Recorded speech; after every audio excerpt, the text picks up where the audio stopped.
There's a lot of rules now, right? You can't do a lot of stuff. But the one thing I won't do is I won't guess gender. I just don't do it. I go, hey, when I was younger, I used to go, hey, you, and my mom would go, that is rude. Turns out it's the most woke thing you could ever say. Who knew construction workers have been ahead of the game this entire time?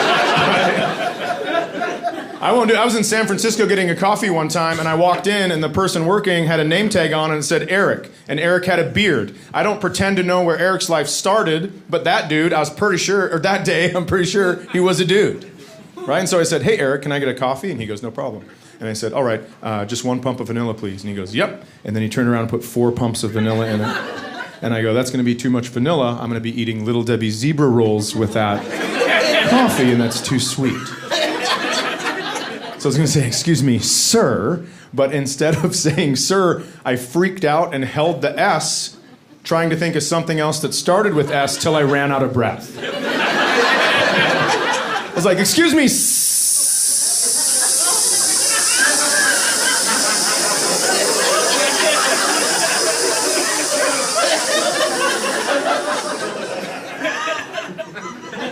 I'm a snake.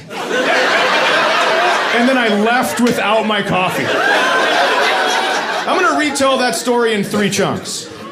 Paid for coffee, told another person I was a snake, then I left without my coffee. And my friend waiting outside was like, where's your coffee? And I was like, snakes don't have hands, idiot!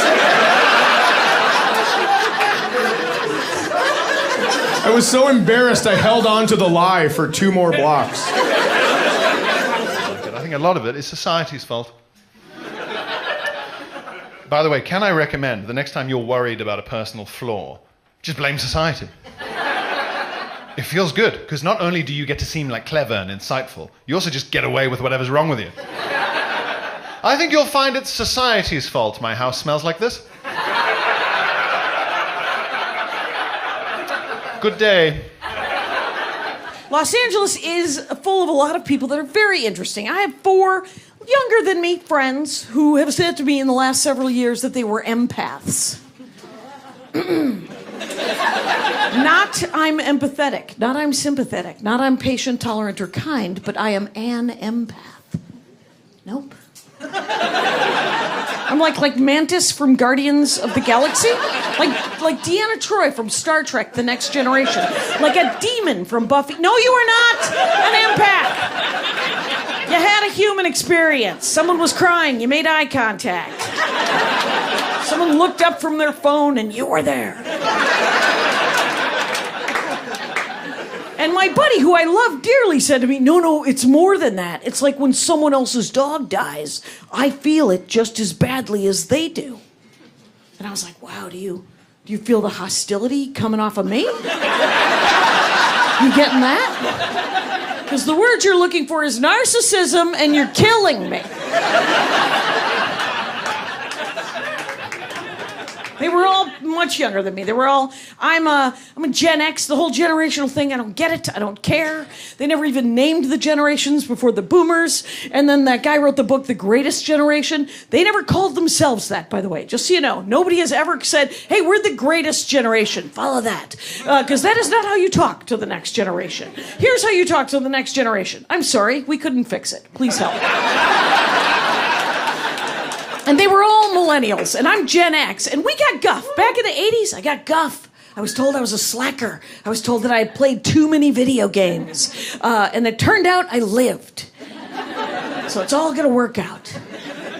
But I will say this, I have never seen the pile of guff that you people get. Everyone younger than the Gen X, so much guff. So much guff. You've caused everything. You've done everything wrong.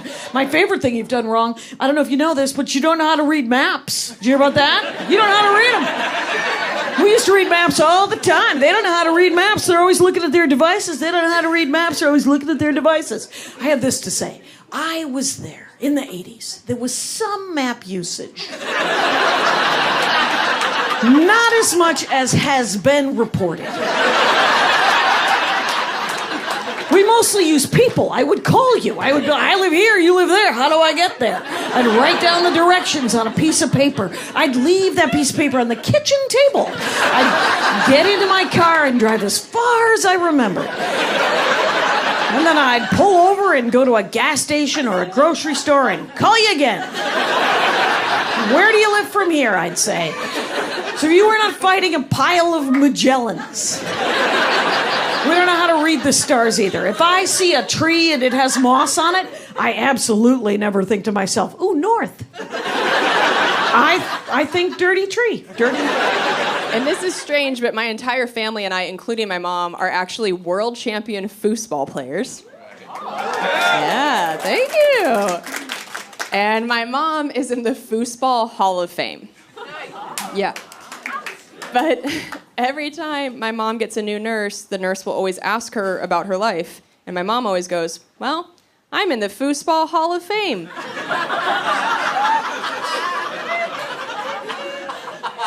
And every nurse goes, sure you are. Mm-hmm. And I'm always standing there like, oh, yeah, no, I know that sounds made up, but I swear it's real. And the nurse is like, hey, you don't have to.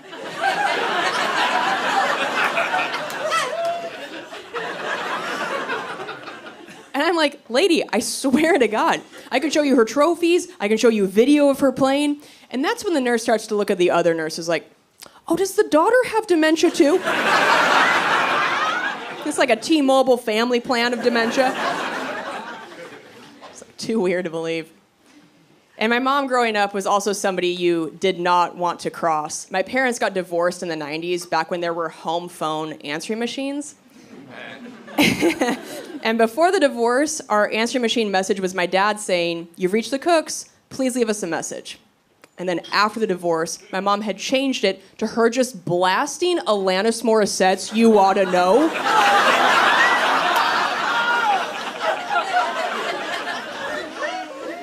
So every time my dad would call, my mom would let it go to the machine so that if he wanted to leave a message for her, every time he first had to sit through the lyrics, and I'm here to remind you of the mess you left when you went away.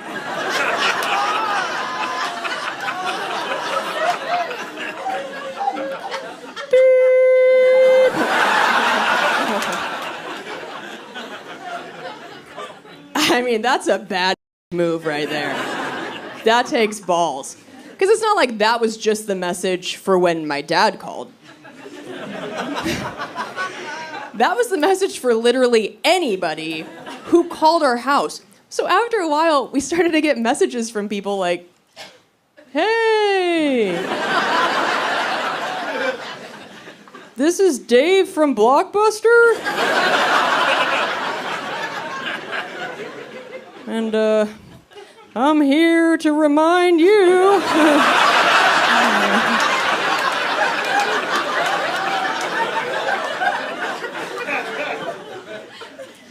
Your Space Jam VHS is overdue. Really sorry about whatever you're going through. And it's really exciting to be able to tell this joke where people understand what a garage refrigerator is. It's wonderful, okay? Because I live in Los Angeles right now.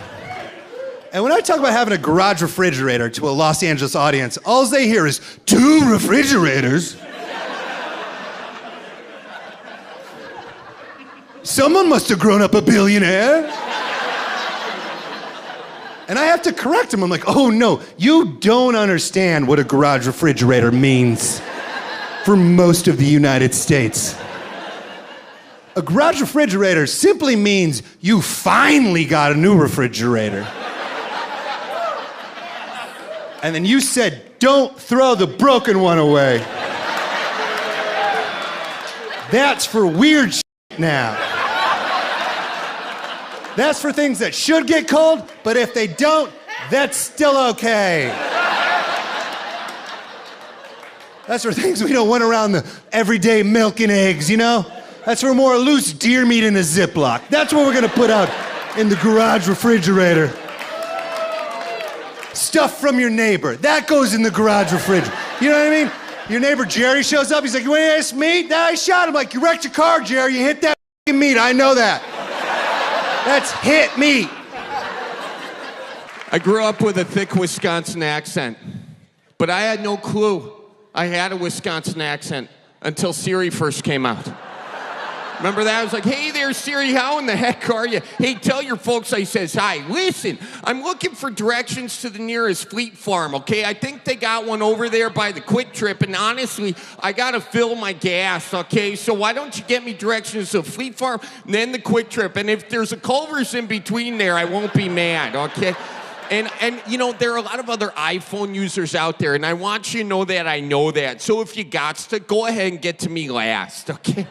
Boop! Dialing 911. You are having a stroke. Here's a sport I can't watch. Baseball makes me want to die. Nothing happens, and it happens slowly. And the players don't care. They finally put a clock on it, but they need more clocks on it. It's the only sport where the players don't charge onto the fields. They just take their time. Everything is taking their time. They just kind of meander out. Shoelaces untied, they got a big gulp, smoking a cigarette. And you're like, all right, I guess we're gonna start. And they're like, nah, we're gonna play catch for about 5 minutes. While you guys wait, we're gonna throw some grounders, play a little catch. Matter of fact, we're gonna do it every time we switch sides. Catch starts again. So you watch that, and then you're like, all right, I guess now we're finally gonna start. No. Now we're gonna watch a guy in a magic white circle practice swinging a bat. He's been swinging it since he was this big, but he's like, how's this go again? Like, huh? Like that? True? And then finally he steps up to the plate, and you're like, all right, now we're going to go. And after 10 seconds, he's like, time out. I just need a couple more. I haven't quite... This... And then he finally digs in, and now we're going to go. No, we're not. Now the pitcher and the catcher, they got a little game they like to play. Where the pitcher looks at the catcher and he goes... Guess which pitch I'm going to throw? No, that's not it. Guess again. No, warmer. No, now f*** all these people. Who gives a shit? Keep guessing.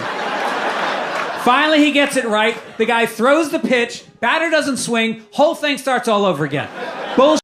Get rid of the catcher, get a bucket of balls, and just start whipping balls at the guy. Not next to him. What is that? Throw it at him. If you can hit him, he's out. That's the rule. Now he's going to swing at every pitch just to defend himself.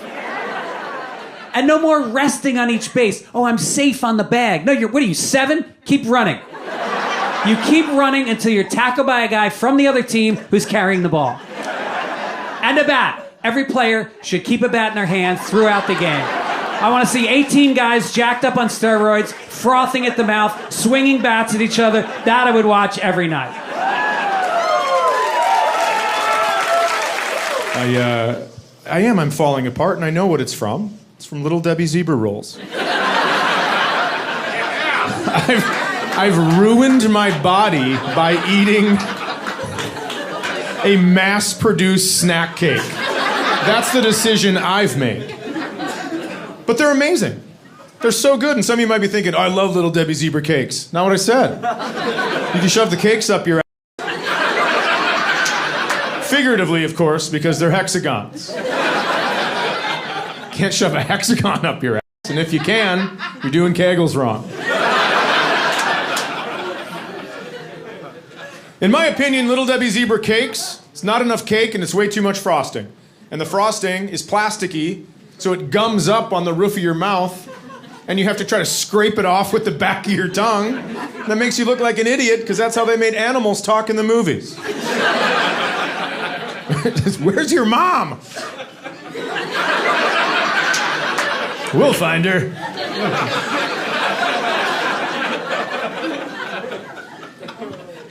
But what Little Debbie has done is she's taken this cake, which is a great idea in theory, and she's turned it into a roll. She's streamlined it to the perfect ratio of both cake and frosting. I'm gonna tell you something. I don't know if Little Debbie's a real person or not, but if she is, she's a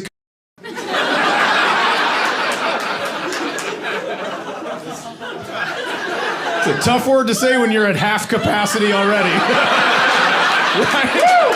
Because I know I'm going to lose people when I say that word. And by people, I mean white ladies, and that's fine. And also men sitting next to white ladies. that now have a "Don't you dare laugh" pinch mark on their inner thigh, right? It's like, I'm sorry. I know you told me before we left. Have you ever had Little Debbie zebra rolls? You haven't? Well, welcome to tomorrow. You're diabetic? Yeah, me too. My foot hurts.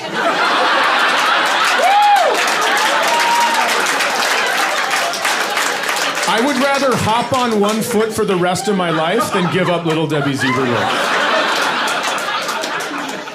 They're even perfect for the pandemic because you don't have to really grab them that much. You have to get it to your mouth, and as soon as you do, you can just flat palm that and shove it in like a wood chipper. You don't even have to chew it if you don't want. It's the same shape as your throat. You can just shove it in. And if one gets stuck, unwrap another one, knock it loose. It's like you're putting batteries in a flashlight. It's incredible. Having a disability is interesting because people always want to help me with stuff. And that's so kind. I do appreciate it. But here's the deal. For the most part, I got it, you know? Another thing about me is I'm not afraid to ask you for help. Like, I know my limits. Like, let's say there's a pot of hot soup that needs to be carried. I'm like, hey, please, you know, thank you. Hey, I appreciate that, man. Thank you. But what I've come to find is that more often than not, people are like, hey, can I pour that for you? And then they spill it, and I'm like, well, I could have done it.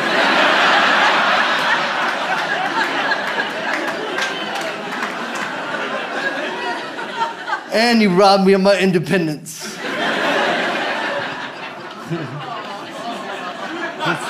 That's actually the funny part, guys. Cheers, everyone.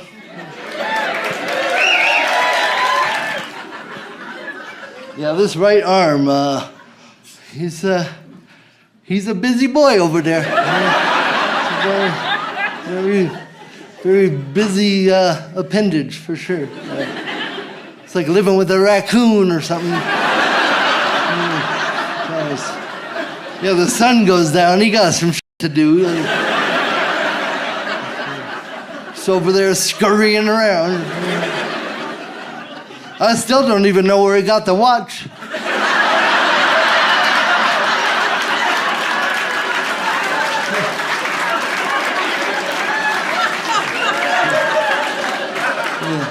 Yeah, the little won't let me look at it either.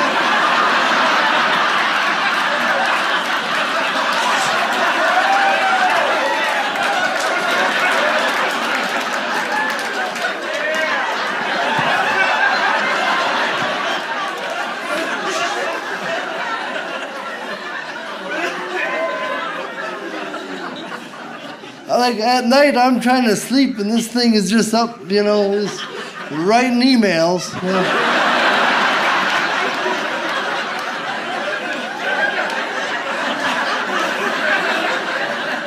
I'm like, who could you possibly be writing to? Probably some clubfoot in Kansas. You know.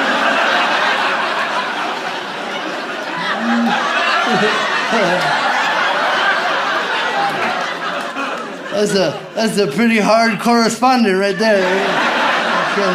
I can't imagine a clubfoot types too well.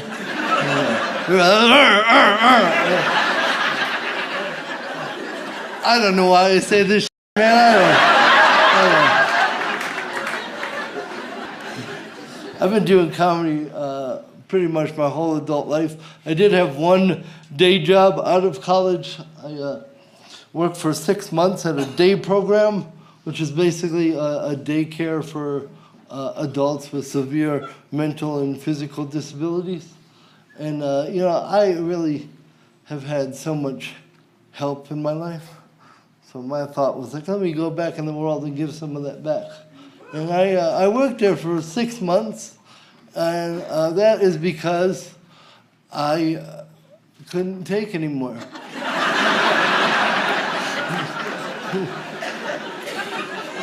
And now let's just be clear about this situation. Had nothing to do with the people that came in for the services.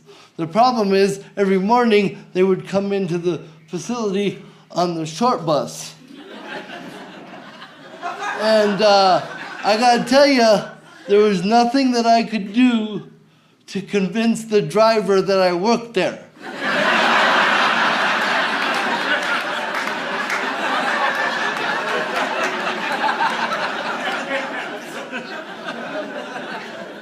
I go, all right, man, thanks. I got it from here. Okay, buddy.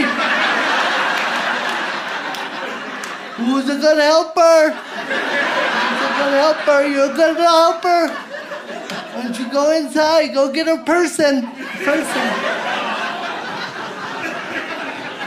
I'm like, I'll break your wrist, sir.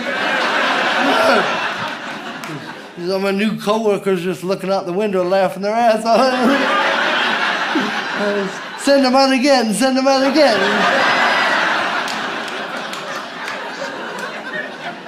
6 months of that shit. I snapped one morning. I picked up a helmet and I put it on and I got on the dude's bus. I was like,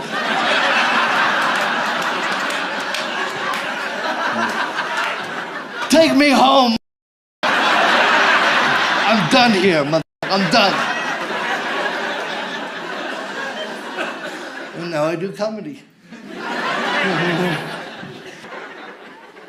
I celebrate the differences between Jews and non-Jews. If you don't think there are differences, you're out of your mind. There are. If you don't believe me, go to Home Depot. Go to Home Depot. Home Depot is a code. It means Jews, you have no business shopping in here. Everyone that's not Jewish walks in there, they know exactly what they need. I need a 3x2 bike pipe with reversible threading and a drip clamp, and the guy's gone. Jews walk into Home Depot, they look constipated.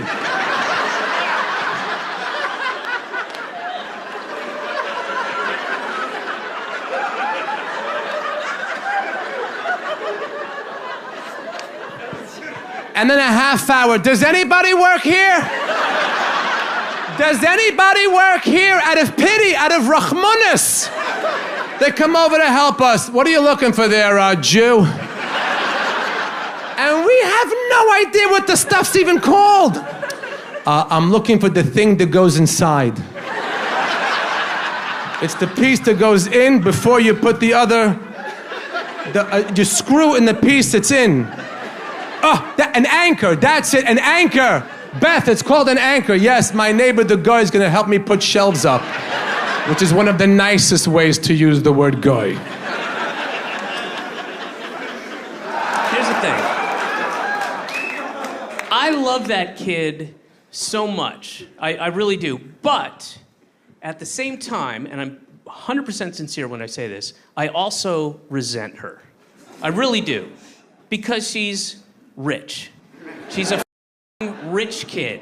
And I know it's not right. I know it's a leftover hangover prejudice I had since I was a kid. I grew up really poor, and I was always suspicious of rich people. I didn't get it. I didn't like it. And I just didn't like rich people. I still don't, you know? And I'm rich, you know? I mean, I'm not rich. I pay my taxes, but you know what I mean. You know what I mean. And Saddest song in the world is Margaritaville by Jimmy Buffett.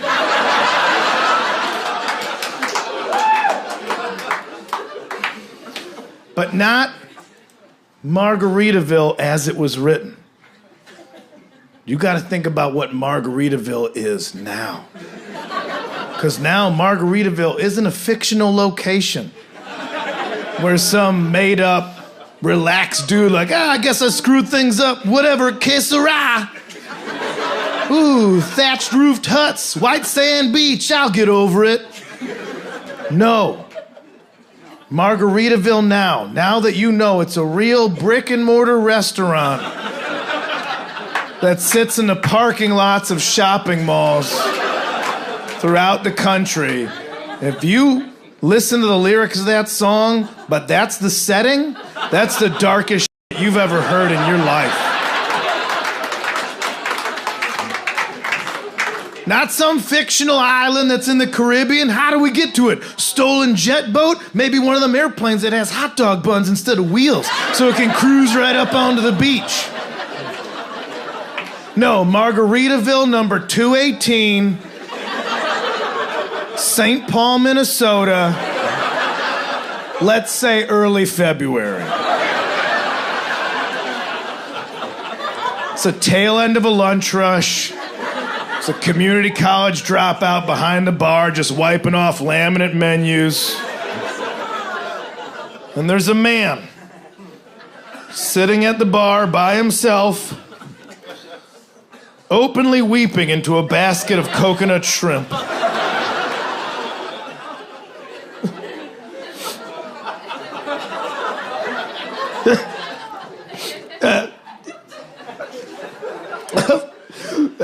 Some people say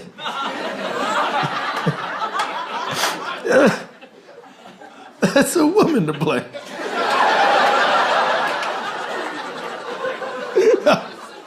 But I know. This is my own damn fault.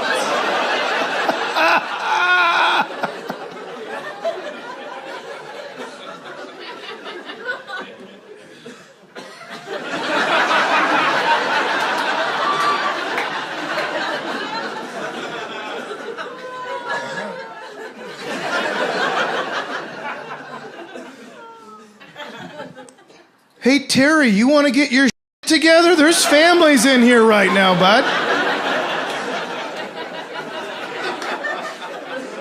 I get that you're a bit broken up, but we can't be like this. My assistant manager's here, and you're looking real overserved right now, all right? I can box this up, and you could eat it in your van, but I can't have this. That's a Pee-wee soccer team in the back room, all right? Let's get it together, okay? Can I get you anything else?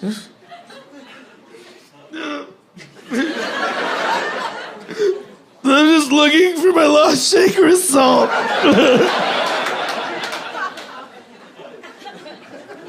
There's one on every table. What the f*** does that even mean, man? Why are you wearing up flip-flops? It's freezing outside. So Payless shoes across the parking lot. I'll give you the money for boots. That joke will be even better when I learn more lyrics to Margaritaville. I now feel if you want to feel generally positive about the current state of the United States of America on a global cultural scale, what you need to do is you need to watch 90 Day Fiancé on TLC, because you watch that shit and you realize America must be doing something right, dude. Because people all around this world are lining up, doing whatever it takes, throwing it all the way just for the chance to make it somewhere in the Midwest. They don't give a where they end up, dude. They'll do anything, up to and including marrying the biggest jabroni in the state of Ohio, gladly. They'll interview this guy on there. He's like, yeah, my name's Jason. I'm a 35-year-old dodgeball coach. And ever since my mom kicked me out, I've been looking for Miss Right, you know, like the type of woman that knows how to load the dishwasher and keep her mouth shut during Buckeyes games, that type of thing, right? And you're listening like, I don't like your chances, Jason. You don't seem like much of a catch to me. Then they cut to some beautiful girl in Estonia or somewhere like that, just like, Jason is man of my dreams. I often fantasize about being with him and eating hamburger helper off of paper plate. They got no choice. My parents left Iraq with nothing. They had nothing, and they came to this amazing country because they wanted to be free and they wanted to pursue their American dream. Yeah. And that dream was to open a liquor store. Let's go! That's the immigrant American dream. They escape poverty and persecution so they can sell American people vapes. And alcohol and cigarettes. All things that can hurt them. Yeah, that ain't terrorism, they're paying for it. Oh. Our store was in the hood. That wasn't even the worst part. It was right across the street from a Rite Aid. Rite Aid's a huge convenience store. The thing that sucked about that is that people usually drive by my mom's store and go there because they got more items. Things are a little bit cheaper, right? And that's why I want to say this right now, Detroit. This is a working class town. It is. When y'all get the opportunity, remember to support these mom and pop businesses. Yeah. And listen, I get it. I know their beer is expired. And they're still selling Obama shirts. But we gotta support them, man. You know? My mom fought hard. She didn't want Rite Aid to win. So she had to carry extra items, even some items Rite Aid didn't have, so she can compete with them, right? Like you go to a normal store, they might have like beer, wine, chips, cigarettes, lotto. My mom's store, she had beer, wine, chips, cigarettes, lotto, shirts, shoes, speakers, baby formula, insurance, cell phones, pizza, ice cream, fireworks, crack pipes, my dad's jacket.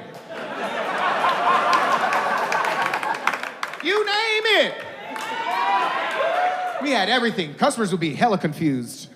They'll be like, bro, where are the Doritos? I'm like, did you check behind the hot tubs? See, you in the wedding dress section. What you need to do. My mom was a G, bro. She used to buy a bunch of items from Pakistan, and she used to sell them at the store. But the thing is, they would just name the items after what the product was. So we used to sell shampoo brand shampoo. Yo, the logo was just a squiggly line. Customers would be like, what is this? I'm like, that's Kirkland's actual signature. Yo, we used to sell shirts that just said shirt. And condom brand condoms that didn't work. People kept having children. Our number one selling item were Lucy's. Yeah, what up, Detroit? Lucy's are a staple, man. Unfortunately, Lucy's are actually illegal. It's illegal to sell a loose cigarette. If a cop catches you selling a loose cigarette, not only can they take away your cigarette license, they can put you in jail for doing that. And my mom did that anyway. She was trying to provide for her family. This was bigger than the law. My mom also sold 2 cartons of loose cigarettes a day. She did, I know. That's $200 a day, $1,400 a week, $5,600 a month. Loose cigarettes paid for me and my brothers to go to college. Yeah. My education was sponsored by Newport 100s. Yeah, I paid for my tuition in quarters. I'll just get this out of the way. I am aware of my accent as well. I don't need you guys just staring at me, being like, where's it come from? Because that happens every show I do. The first 5 minutes, they won't let me be a person with thoughts. It's just a guessing game. They're like, is it Texas? No. Mississippi? I'm like, don't be a dick. Don't be a dick. I just tell them, Tennessee. I'm from Tennessee. Every time, I'm like, oh, you like a redneck? I'm like, absolutely not. It's highly offensive what you just said. Then they're like, you like a hillbilly? I relate. But if you meet an actual hillbilly, you have made a terrible mistake. You need to get off their property. They don't like that. That's like their only rule. Get! Oh, he said get with an I. Go. I get it. They also want to know, too, like, especially people that have never been to the South, fascinated, like, what's the South really like? What's it really like? I'm like, well, it's probably like 8 or 10 of the coolest cities, full of the coolest people, very just unique and just a meld of different human beings and cultures. It's amazing. And the rest of it is exactly what you've heard. But more intense than you can imagine. And then they're always like, well, what's the worst part of the South? I'm like, Alabama, before you finish that question. You guys know, all right. And they're always, every time though, they're always like, well, what about Mississippi? I'm like, that's not their fault. Historically, the worst education system in our country since the start. They don't know any better. In Alabama, they know better. They just don't give a shit. That got applause in Birmingham. It's not what I was going for. I was trying to shame them. And they're like, that's us. Yeah. Roll Tide. I know how the accent sounds. I'm aware. It sounds dumb. I get it. It's a scam. We're all running. People think we're way dumber than we actually are. It's the opposite of the British accent.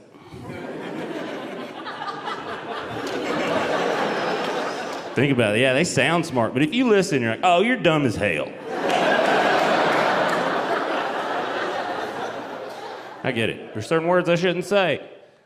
Makes people uncomfortable. Like, my wife is Jewish. Just saying that, people are like, hey, easy. Careful. I'm like, what? I married a Jew. People are like, I know you can't say that. Like, you can't say that. We just had a baby. I made a Jew. People are like, I gotta get out of here. He's trying to get people fired. Don't go over there. I did. I made a Jew, you guys. You can applaud. That's cool. It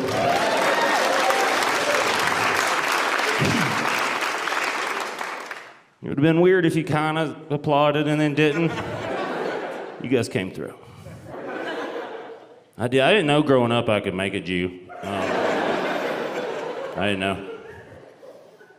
But I can, and I did. Pretty cool. What happened was my wife is Jewish, and her vagina, also Jewish. And the baby came out of there, Jew. It's science. And religion, I think. I don't understand. It's confusing. I don't ask a lot of questions. But he's got blonde hair and blue eyes. I Nazi-proof that son of a bitch.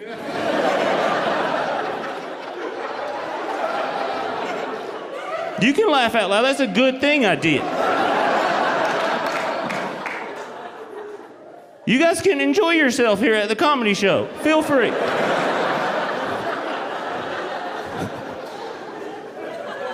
That joke 3 or 4 years ago was just historically funny, and then it got relevant again. I'm just saying, I did not see them making a comeback. I didn't. Fascinating. 3 or 4 years ago, people laughed and were like, that's funny. Now people laugh and like, that's good you did that.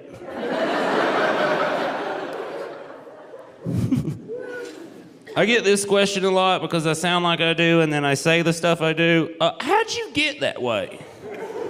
It's confusing. You sound, like you sound, but the stuff you say is not from where you're from.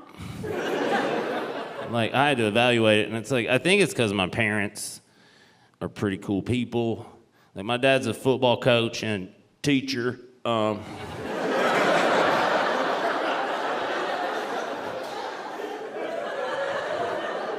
Y'all know who I'm talking about.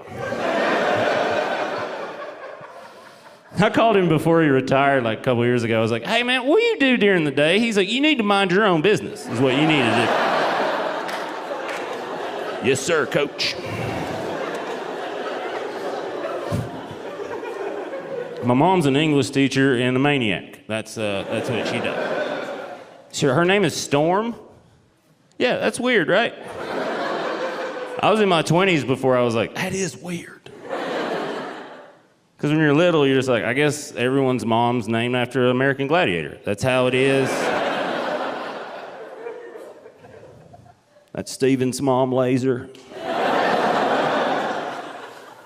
I lived in Seattle for a while, and they came to visit my parents. And there's a WNBA team there named the Seattle Storm. I was like, is there anything you guys want to do while you're here? Like anything special? And my mom was like, I want to go see that Seattle Storm play. And I was like, why? She's like, because their name's I hate you so much. Smart ass. I was like, professional smart ass. I had no interest in going in the game, and my dad was like, I like fundamental basketball.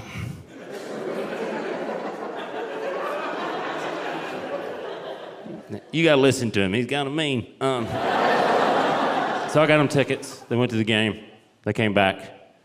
My dad walked past me like nothing happened. I was like, hey Mom, what's going on? How was the game? It was great, I think I might be homophobic.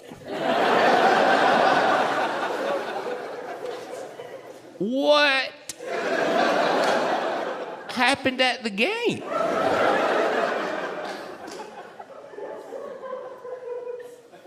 She's like, well, they were great seats.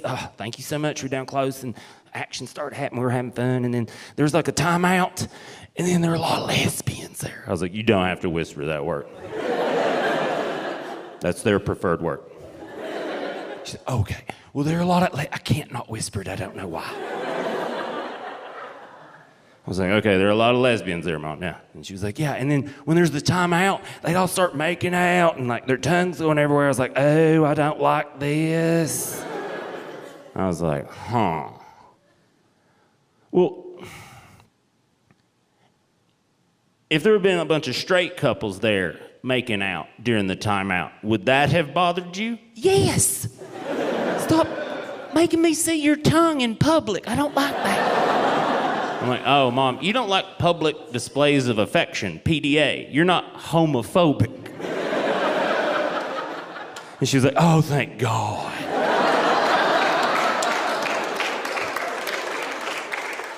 It's in there. I didn't like it, but it was in there, you know? And that was the moment where I was like, oh, this is how I am the way I am. Because my neurotic mother, my whole life, has been like, have you worried about something that doesn't exist and can't happen yet? She go worry about that. Living in Philadelphia means I have mice in my home. It comes with the deed. And on the lease, it's my wife and I and 17 mice. You're going to roll your eyes at this, but my wife and I were animal lovers. So we don't have the traps that kill the mice. Thank you. But we have the traps that trap the mice, and then you drive them 7.5 miles away because apparently someone drove them 7 and they came back.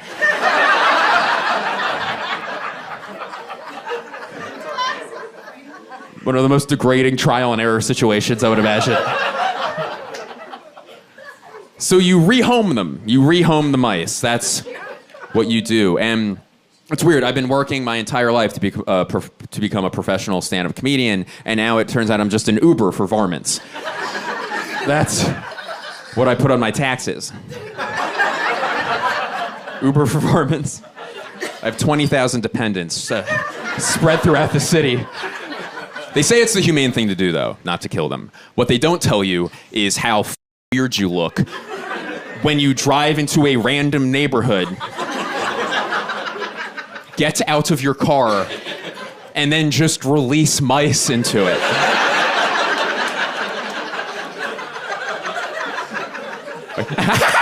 Be free!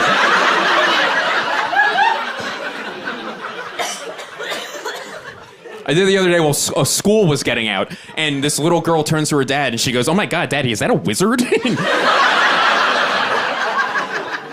No, he's more of a male witch if you get to know him, actually. That's more of his vibe.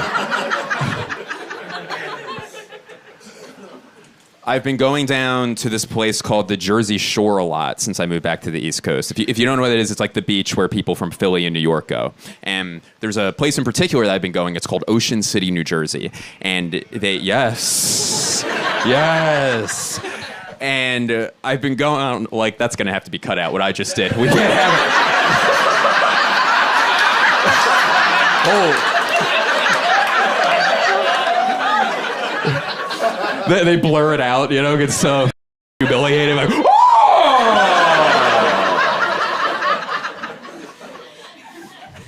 My apologies. To the editor of this special, I apologize. So I've been going down to Ocean City, New Jersey a lot, and they had this issue where this is a real thing. Seagulls were dive bombing people on the boardwalk, and they were knocking food out of their hands and knocking hats off ladies' heads. So the local government in Ocean City, New Jersey, their solution to this, after much deliberation, was to hire a birds of prey company to release hawks into the air to go to war with the seabirds? What the f***? That was your solution?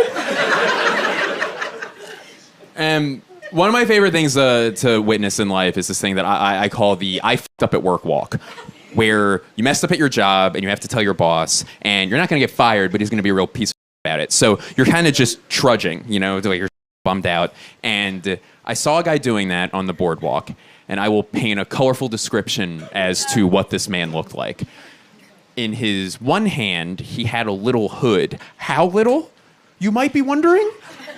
A hood so little it would fit perfectly on a hawk's head.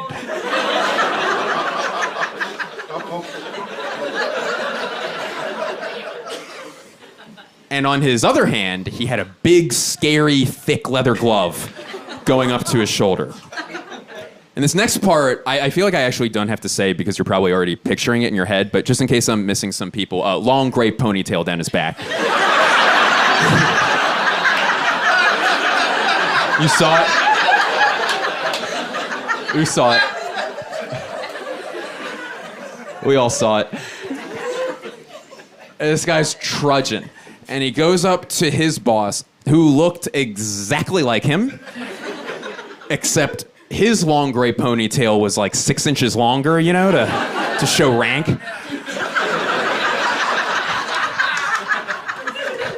Excuse me. And our first guy, he goes up to his boss and goes, "I messed up!" And his boss goes, "What happened?" And he goes, "I lost a bird!" And his boss goes, "How do you lose a bird?" And I go, "May I interject?"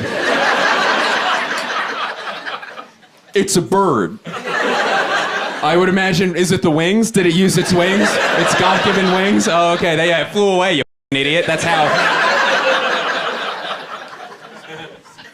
I'm not a business expert by any stretch of the imagination, but I would imagine part of the risk assessment when you open up a hawk company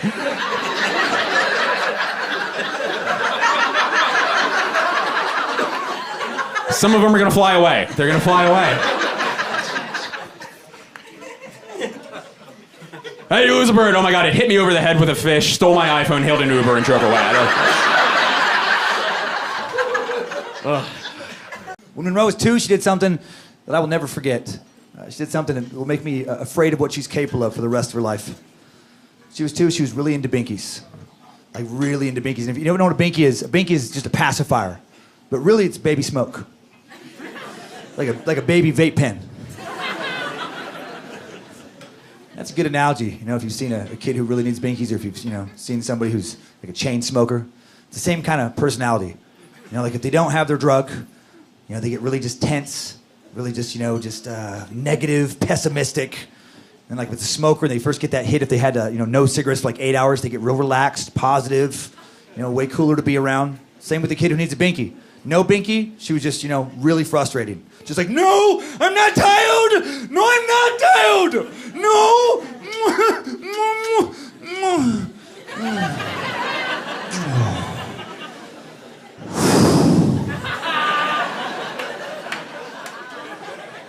Sorry about that, I'm gonna go lay down. It's just so easy with the binky. And she was super into binkies when she was 2. To go to bed at night, she had to have a binky in her mouth, 1 in each hand, 10 to 15 more binkies scattered around the crib. So she could sleep in a binky paradise. And if she let go of one, she could flail around and hit one before she really got going, And they expected that level of junkie to go cold turkey in 1 day. It's an unreasonable premise. About 2 weeks after the band, they started catching her with binkies. She was sneaking them in. I love how they caught her. She kept going to the same corner of the daycare, this one like dark corner. They noticed like an hour in, she'd walk over there. She'd use her body as a shield, take the binky out of her pocket, take a couple hits, put it back. Hey guys, just checking out the corner. Might want to dust it eventually. Their response cracked me up. Their response was to start patting her down on her way into daycare. Like she's a tiny felon trying to get a shiv into the reading room. So then her pop-pop, her grandpa, her mom's dad, he got embarrassed about this. He didn't like her getting patted down. And so he starts patting her down at home so she can't bring a binky from the house. And for a while, there's like a 2 pat-down period. For a week or 2, she was getting patted down at home and at daycare. During that little window, she still snuck in the binky. And it's crazy how she did this. We figured out how she did it. Just the planning and manipulation that went into this at 2 years old. She knew that Pop-Pop always, got her dressed for school or daycare at the same location by the front door. So she knew that, so she hid a binky by the front door, let Pop-Pop get her dressed, and then she would cup the binky in her hand, and then give Pop-Pop like a fake hug. Just, hug Pop-Pop! Hug Pop-Pop! She wasn't trying to hug him because she was being extra affectionate. She needed to get close. So she could drop the binky into his front shirt pocket, and then let him unknowingly transport it to daycare. Just an accessory in a little daycare felony. She would let Pop-Pop get the contraband through customs, right, as she got patted down a second time, and then be like, hug Pop-Pop, hug Pop-Pop. Then cup the binky, take it back out of, his pocket, put it back into her pocket, and then just walk in like a champion. Incredible. After all that, they still took the binky, which I felt like was the wrong message. If I'm working at daycare, she keeps it. Firstly, out of respect for what she's already accomplished, and second, out of fear of what she may do next. It's an exciting time having a kid. A lot of people are excited to ask you questions like, oh my God, do you know what you're having? Do you know what you're having? I'm like, yeah, financial burden. Oh my God, it's insane. Like, I read that by the time a kid is 18, they'll cost you $1 million. Now, Lucy and I did the budget. We got to cut him off at 4. We're not getting that far. Like, I don't know if I can provide for him. Here's what I think, right? If you ever read an autobiography of a great person in history, it always starts the same. Like, we didn't have much growing up. That's what I can provide for him. A rags to riches story. Some adversity. It's crazy expensive. Even a babysitter. Some of them are $40 an hour. You go out for 4 hours, that's $160. That's insane. Right? I'm trying to be thrifty. I'm looking up return flights to Adelaide, $70 on Jetstar. Perfect. I'll put him on the plane, have our night out, pick him up on the way through. He gets frequent flyer miles. That's his inheritance. That's how you got to do it. There's a lot of pressure on pregnant women as well. When Lucy was pregnant, all her girlfriends asked, babe, when you're in labour, are you going to have the epidural or are you going to have a natural birth? No, don't you want to have a natural birth? Like, ladies, if you want to have one, power to you, but don't put pressure on other women. You don't find out someone's going to the dentist and go, oh, you're going to have the painkillers or you're going to have a natural root canal? No, don't you want to feel connected to your tooth? Don't you want the full root canal experience? My wife requested the epidural the day she found out she was pregnant. She's like, you plug that thing in, leave it in there till he graduates high school. I want to buzz the whole way through. People give you advice as well. All my male friends, my proper, men friends, gave me a lot of man advice. They couldn't even say pregnancy terms, by the way. They couldn't say pregnant or labour or birth. They had to use man terms like, oh, so I heard Lucy's up the duff. She must be in the drop zone. How long till launch? Hey, we're not working on a spaceship. But their advice was like, mate, your responsibility as a dad is just to work. Work all day, every day, for the rest of your life. If you never see your family, that's ideal. I'm like, oh my God. My cool inner city hippie friends are the opposite. Like, just so wild about it. They're like, oh my God, Simon, birth's amazing. Have you got enough crystals? I'm like, yeah, I got enough crystals. How many? None. I think that's enough. No, birth's amazing. You got to get right up in there. It's so beautiful. You know what you should do? You know what would be amazing? You, when the baby's born, you should eat the placenta. I'm like, wait, why would I eat the placenta? It's full of nutrients. Oh, have a muesli bar. I'm a vegetarian. I'm not going to get back into eating meat starting with a placenta. I'm going to try fish and work my way up to cannibalism. Let's all calm down. We're the most tolerant nation. We are the only religion not recruiting. Think about that for a minute. Every other religion believes you have to join them or you don't get the world to come. The only thing we want is just leave us the hell alone. Just leave us the hell alone. Go do whatever you gotta do. Just leave us the hell alone. Think about it. Think about it. You want to become Christian or Catholic. You go to the church, the cathedral, speak to the priest, the father, whoever's not potchking with the kinderluch that day.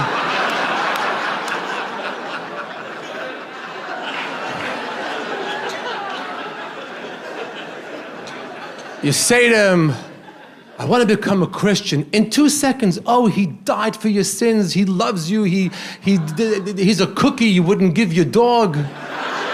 And you're in. You want to become a Muslim? Even easier. You go to a mosque or a prison. And you say to the imam, I want to become a Muslim. In 2 seconds, and you're in. You're in. Want to become a Jew? Go to a rabbi.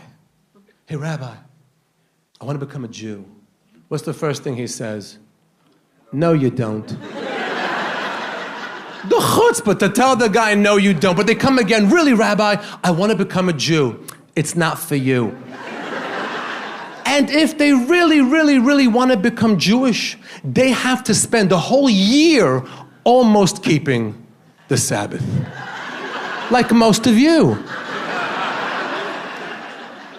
So I had an idea. If you want to become Jewish, it should be easier but harder. If you want to become Jewish, the only thing you have to do is fly. Fly from New York to Tel Aviv. And Tel Aviv back to New York. But 5 conditions. El Al. Israeli airline. Afternoon flight. Middle seat. No sleeping pill. Economy. Imagine what this poor soul will have to experience. On one side, some massive Israeli with hair coming out of everywhere. How you are? How you are? How are you? Are you are? איך אומרים את זה? How you say? How are you? Are? How are you? Are? Or maybe you get a full-blown chassid that comes, the full outfit comes over to you. Hello. My name is Moshe Aaron Shleimi Dekomi Shemaloni. And for the next 12 hours, the only thing I'm gonna do is fakrazel mapayas. I'm gonna fakrazel mapayas for 12 hours straight. Just like this, put a lot behind my ear. You're gonna think I stopped, but then I'm gonna fakrazel some more and fakrazel around my payas, and you're gonna wanna not look, but you can't not look. When they fakrazel their payas, it's mesmerizing. You fly back and forth and tell me you still want to be Jewish, I'll sign off on the paperwork.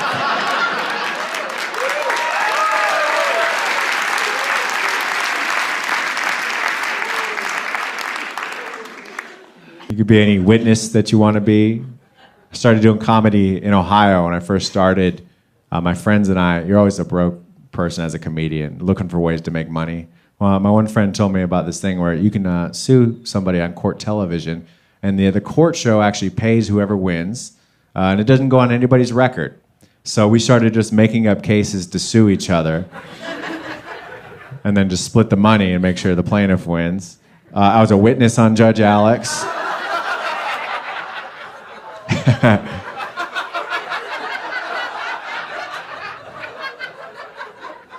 My team won, and I'm glad we won because I needed the money at the time. Man, I'm just glad we got this money. I needed the money so bad. I'm broke. I have like 3 frozen hamburgers at home. I can't afford to buy toothpaste.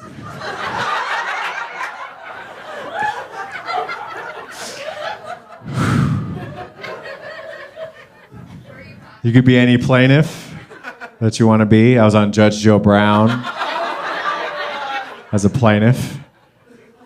You can be any defendant that you want to be. I was on Judge Alex again as a defendant. I went a few years later. I used my middle name to slip past the producers. And this one I played a promoter. I was supposed to promote my friend's Battle of the Beards contest, and I kind of just blew him off and didn't do anything. And when I got to court, I really didn't have much of a defense at all either. And Judge Alex was not impressed with me. To me, I just think communication was failed. Communication was failed? I agree. What does that even mean? I don't know. I just think it was just a misunderstanding, and I don't understand why it's got to be like this. How much weed do you smoke?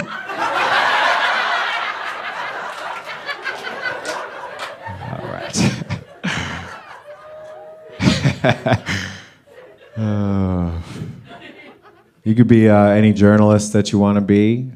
This is a company called Monet. They're a multi-level marketing company, aka a pyramid scheme, where the only people who make money that work for them are the people at the top of the pyramid, all the executives. Everyone else just ends up wasting a bunch of time or losing money, actually.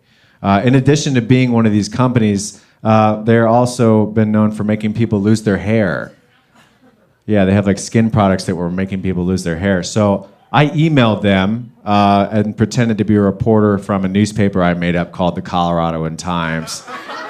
Signed, my name is Jackie Jones. I emailed them a meme I made of their CEO. I photoshopped him bald and said, if you like the Vin Diesel look, you should try our hair products because they'll make you bald. They wrote back and said, it's absolutely, unequivocally not from their CEO. So I said, okay, we'll make note that he didn't say anything about Vin Diesel. However, we do have something Vin Diesel said about him. I said, we can share that with you too before we run our story. They're like, yes, we absolutely want to see that story and quote before you run it. So I was like, okay, yes, this is directly from Vin's reps. I've relied on Monat to keep me bald for years.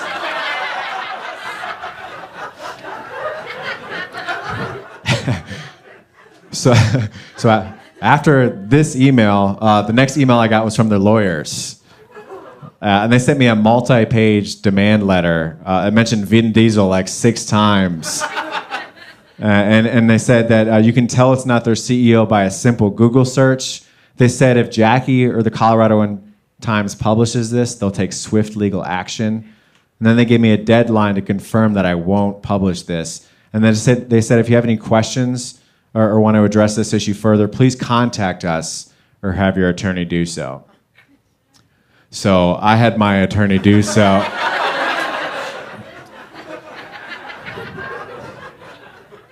I wrote them and said, on January 28th, 2021, you threatened to take swift legal action. I'm reaching out to inform you that if you take any legal action against Jackie or the Coloradoan Times, even just a tiny hair of legal action, I'll respond by photoshopping every Monad executive bald. These photos will be posted on the internet and made easily accessible by a simple Google search. In addition, I'll get in touch with every bald celebrity to ask them if they'd be interested in promoting Monad, and that list includes, but is not limited to, Pitbull, Charles Barkley, Samuel L. Jackson, Dwayne "The Rock" Johnson, Larry David, Seal, Terry Crews, and the Dalai Lama. You have until Friday, January 29th, 2021 at 8:59 a.m. Mountain Standard Time to read this email. That time has already passed. If you have any questions or wish to address this issue further, please do not hesitate to contact a Jones. Sincerely, Jackie Jones. Jones, Jones & Jones, LLC, attorneys at law. You mess with Jones, you get the Jones.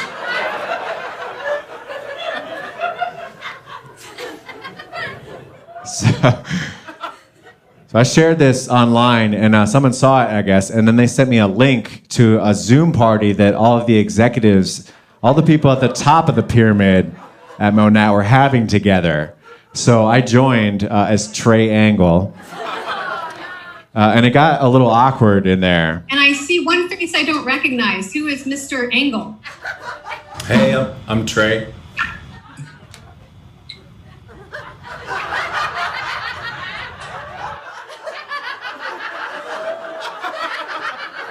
And they removed Trey from the meeting. So I tried rejoining. I changed my name really quick and tried to rejoin, and they let me back in. So I was able to say, You mess with the Jones, you get the Jones.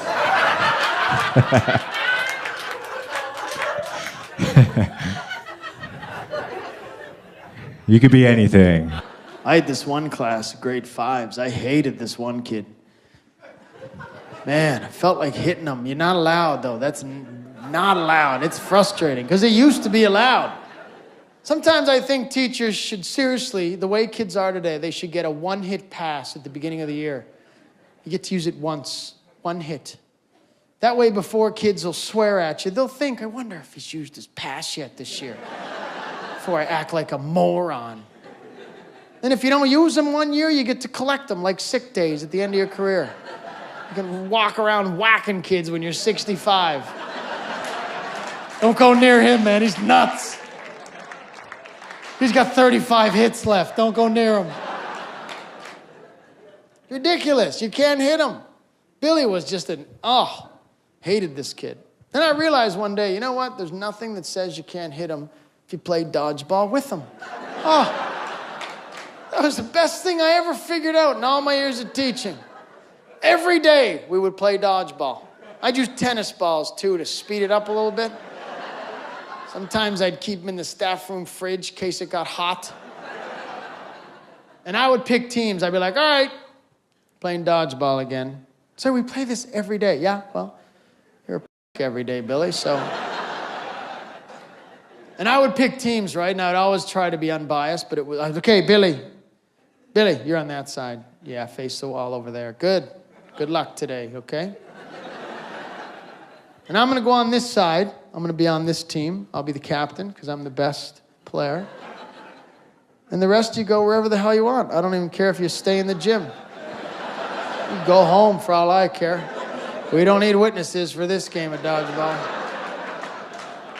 And I'd always look for the good tennis balls, the ones where the fuzz were all shaved off. Remember those? Those were the best because you could hear the leather when it hit them. Oh! I got you right in the face, Billy.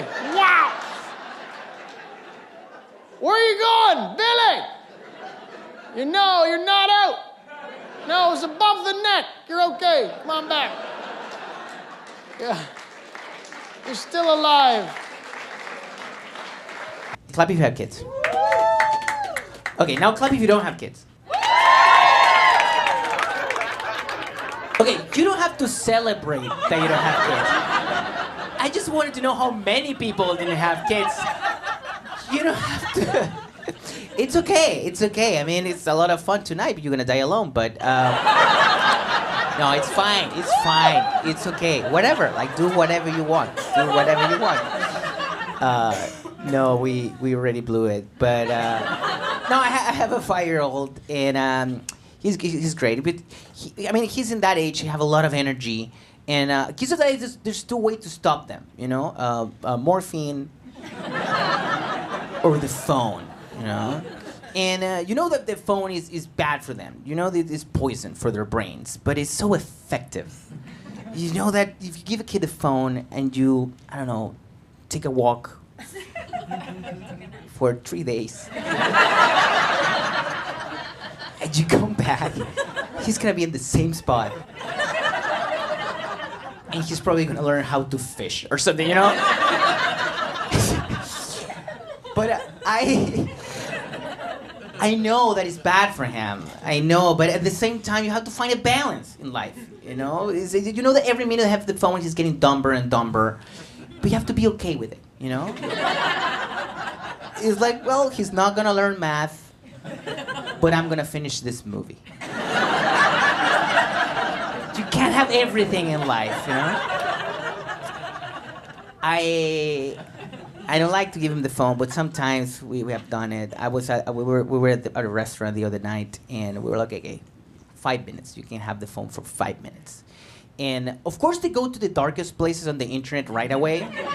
I don't know how they do it, but you're like, okay, you can watch 5 minutes of Baby Shark. A minute later, he's watching a shark eating a baby. I don't know how. I was like, okay, let's try to have a conversation. Let's try to pretend we still love each other while he's checking this video. And a little lady from another table just came running. She's like, beep, beep, beep, beep, beep, beep. And sit down right next to my boy and start watching this video. And her mom just came running, like very angry. She came running, just grabbed the girl, and she's like, no, we don't do that. And we're like, what the f*** is wrong with this woman? I know what we're doing is wrong, but like, don't say it out loud, you know? Don't judge your style of parenting in a restaurant, mother. Like,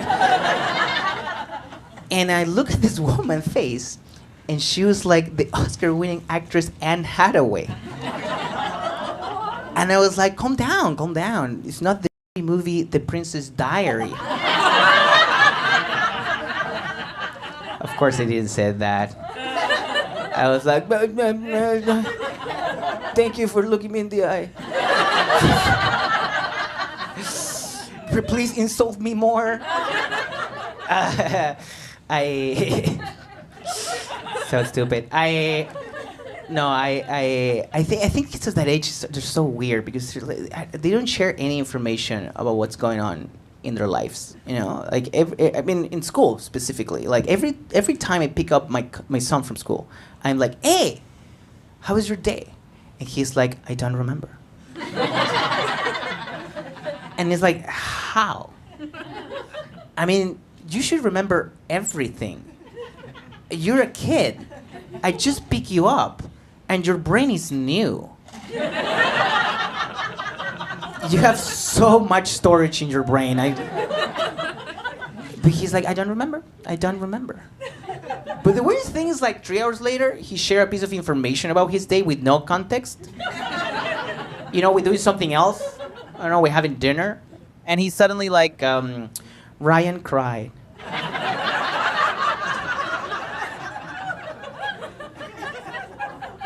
And it's like, what happened to Ryan? And he's like, I don't remember. So we think he killed Ryan. I think he's in a cult. That's all. That's what he's not sharing. I think about having kids. I do. I'm 37. I could have kids. I think about it. Until literally every time I call my brother, who has 3 boys under the age of 12. Yeah. Every time I call him, 30 seconds into our phone call, his entire life turns into the back half of the film Point Break. We'll just be chatting along, and then out of nowhere, he's like, 1 second, what's in your hands? Show me those hands! Fuck, one's on the roof. Where'd you get a Nixon mask? That joke does better if you've seen Point Break.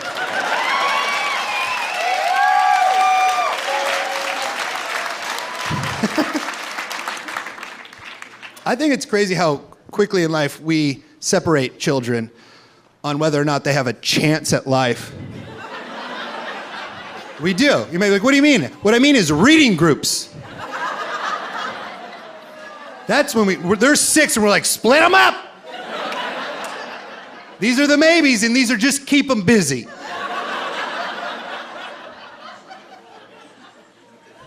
But they don't say like which one's the smart group and which one's the dumb group. They're cute with it.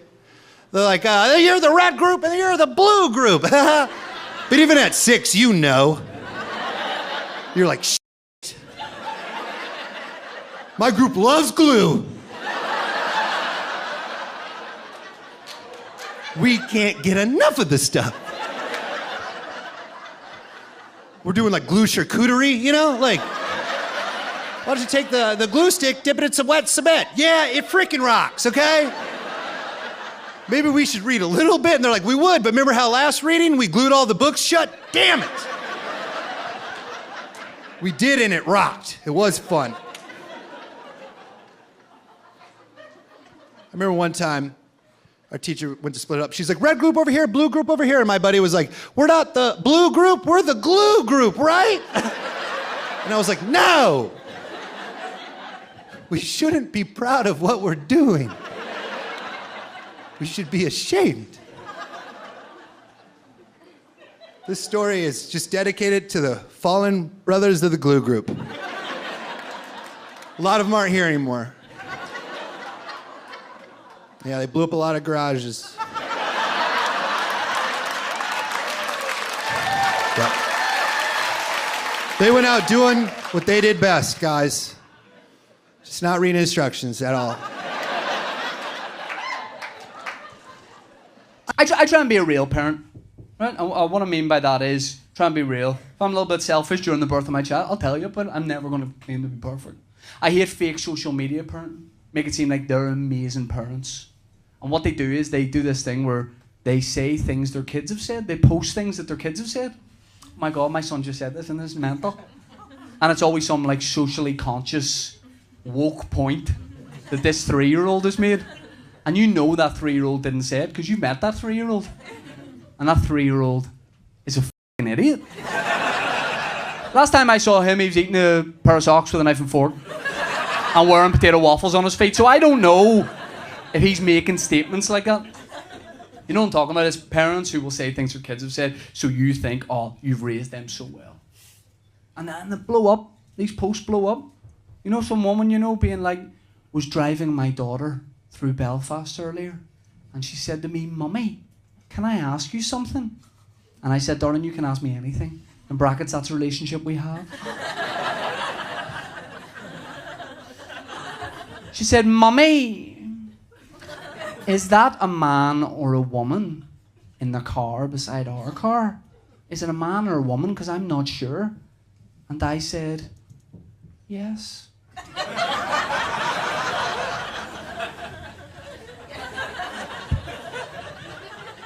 And she said, Mummy, thank you. I guess love is love. 12,000 likes. And you know it didn't happen, you know? Some guy being like, I was driving my son to school today and he said to me, Daddy, can I have more pocket money? And I said, come on, son. There's a cost of living crisis on. There are people less fortunate than us. You know, not everyone gets bought the very expensive gifts that I'm able to buy for you and your brothers and sisters. Why do you need more money? You should actually be thinking of ways to give your money away. And my son said, like all the charity work you do, Daddy. And I said, son, I do not like to go on about that.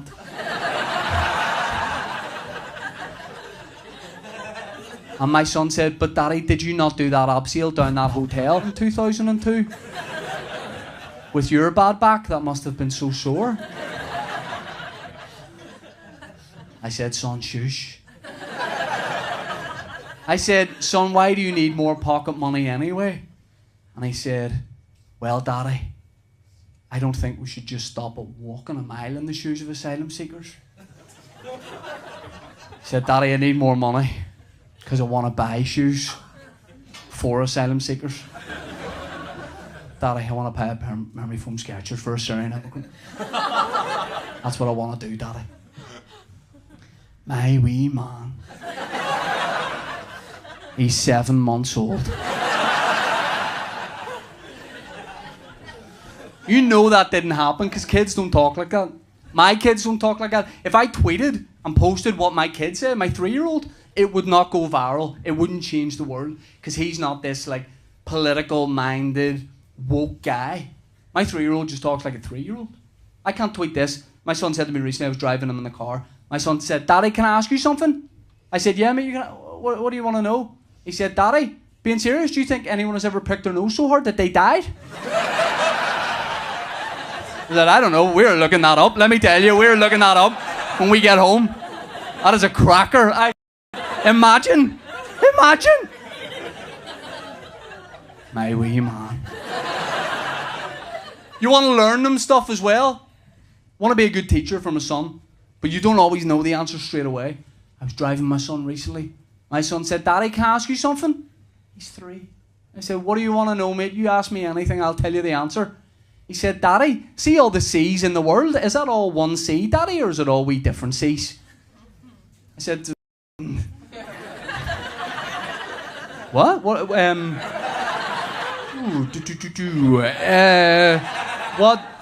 Hell. What do you mean? Is it? What do you? Do you mean like is all the different seas I tell you about, like on the wee map we have, like I show you them, like the Atlantic Sea, the Irish Sea, and the Mediterranean? I said, do you mean are they all like separate, like individual bodies of water, or is it all like all joined up seas? He said, yeah, Daddy, are they all different or is it all joined up? I said, I'm on the hard shoulder with the hazards on, right? I said, well, they have different names, so there would be different. We'll ask your mummy when we get home. We'll have a laugh for her trying to explain it. She won't know. Some adults wouldn't know that, and you should think about that because some adults don't. Shut up. And he started asking me more stuff, so I obviously I just put all the back windows down, sped up, because if you're on the motorway, once you hit 70, it goes in his wee ears, and he's so, Daddy Meardre. So I said, well, stop being weird.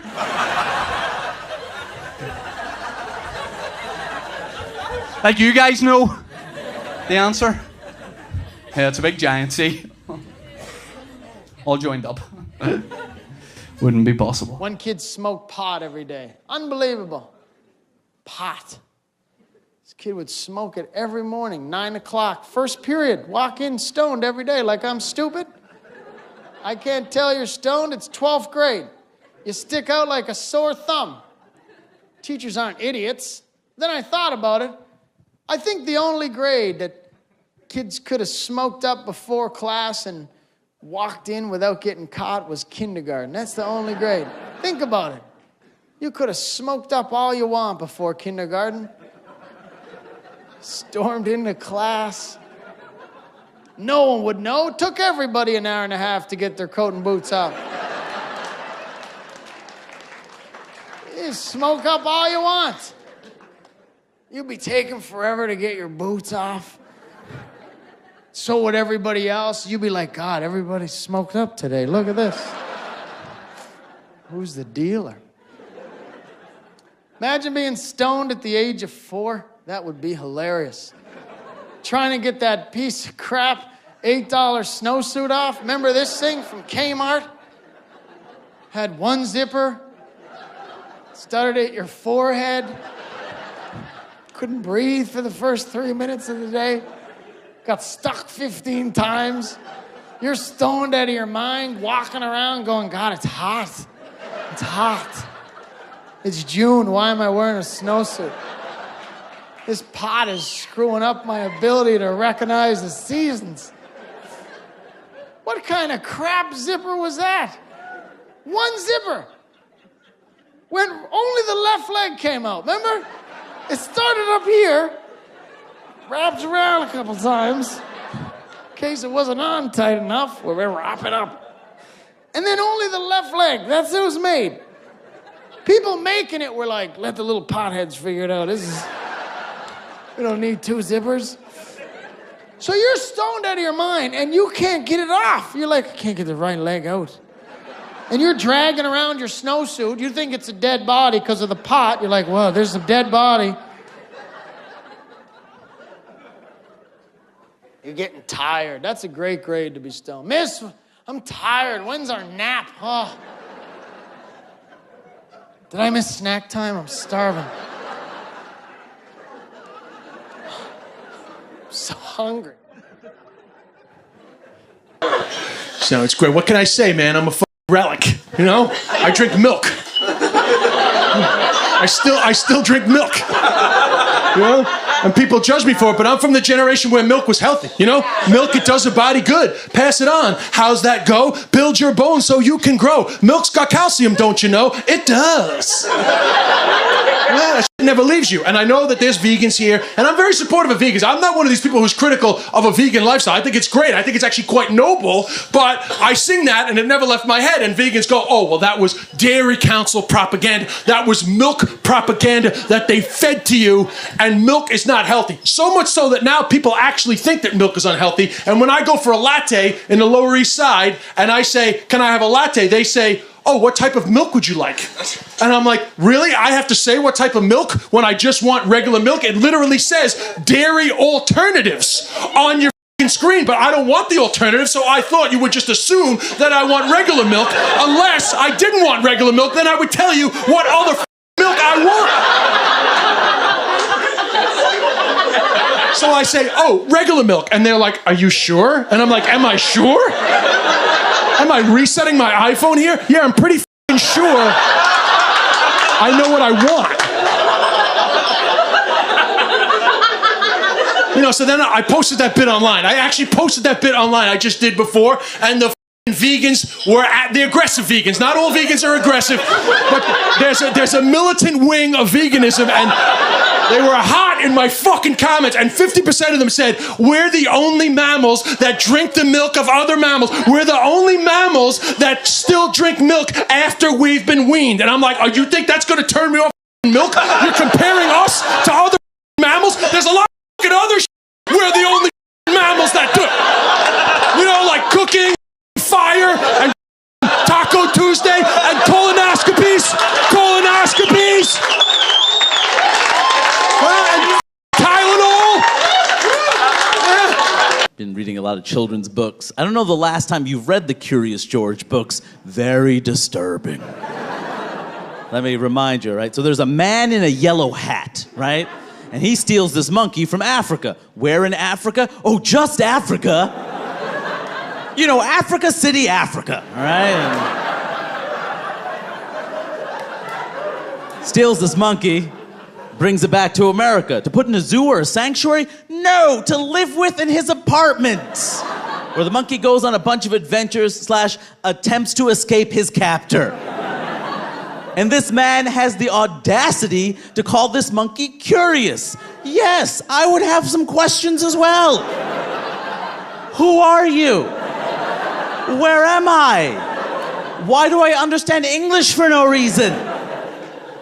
And you knew something was wrong with this guy because his name was the man in the yellow hat. That is not a real name. That is the description of a suspect. Police interviewing Curious George's mother. Can you describe the man that kidnapped your son? All I remember was that he was a man wearing a yellow hat. Well, you didn't specify his race, so we know he's white.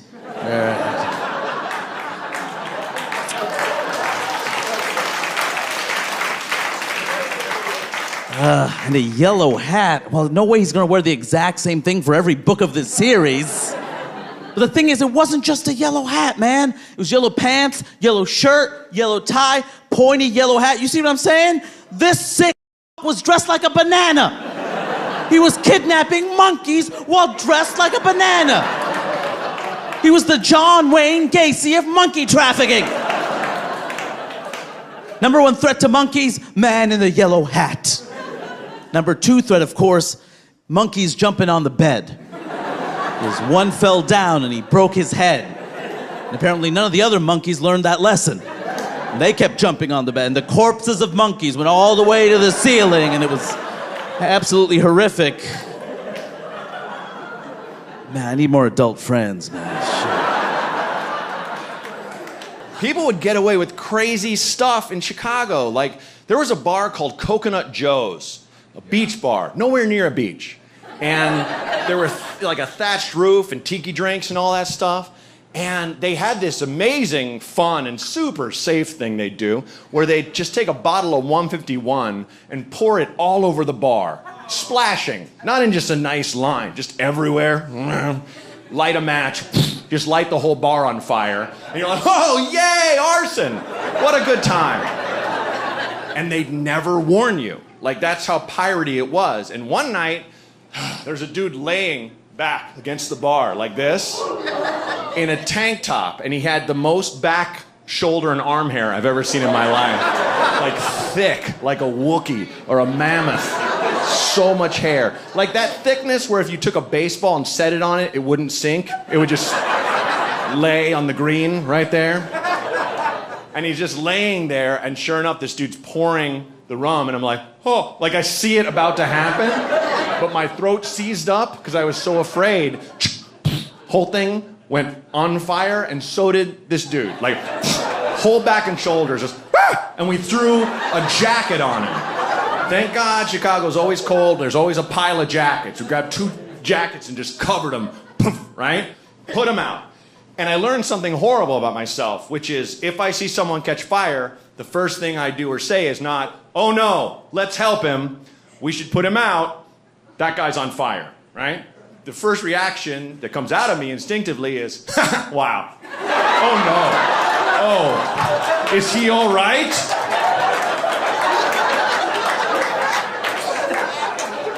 I didn't know back hair caught that fast. I'm getting tired of the way companies advertise to women. There's this thing called femertizing, where they put a feminist lean to commercials to sell more stuff. And it works sometimes. But the way they're doing it now keeps getting weirder and farther away from the product. Because they want to tug at our, like, feminist heartstrings. So they're essentially like, you enjoy being girl, right?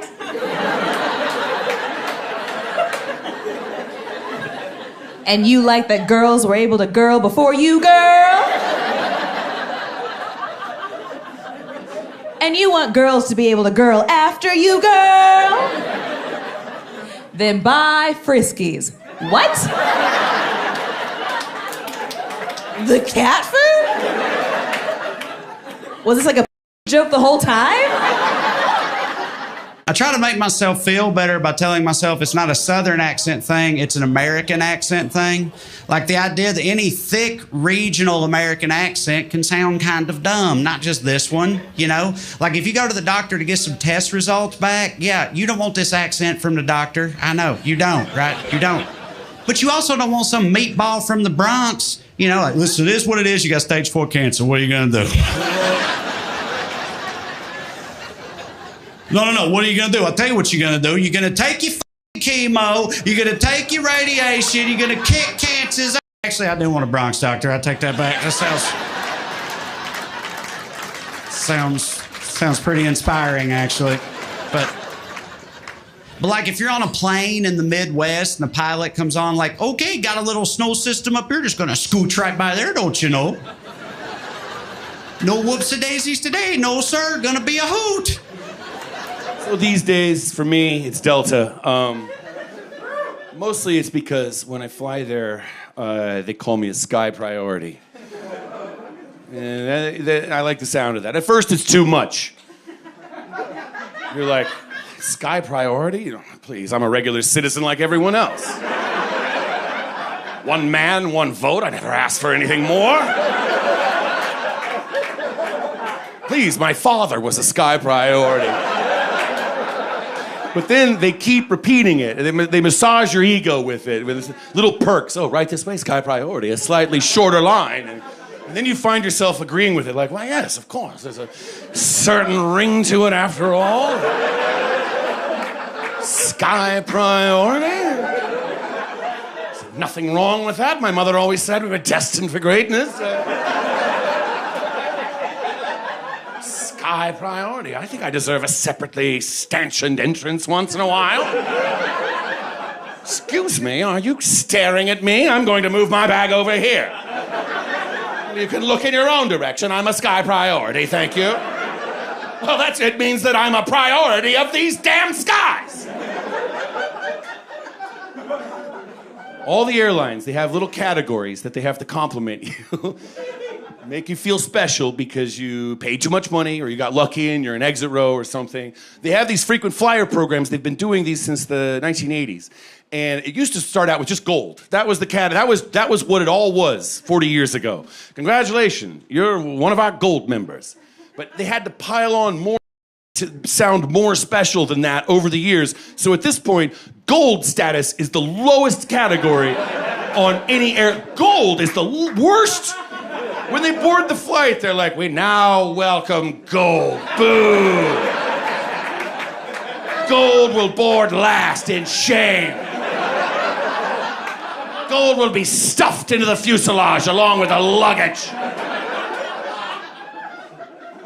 Now they have all these categories that are outrank gold, and it's when you board the flight, it's just a parade of precious metals and gemstones.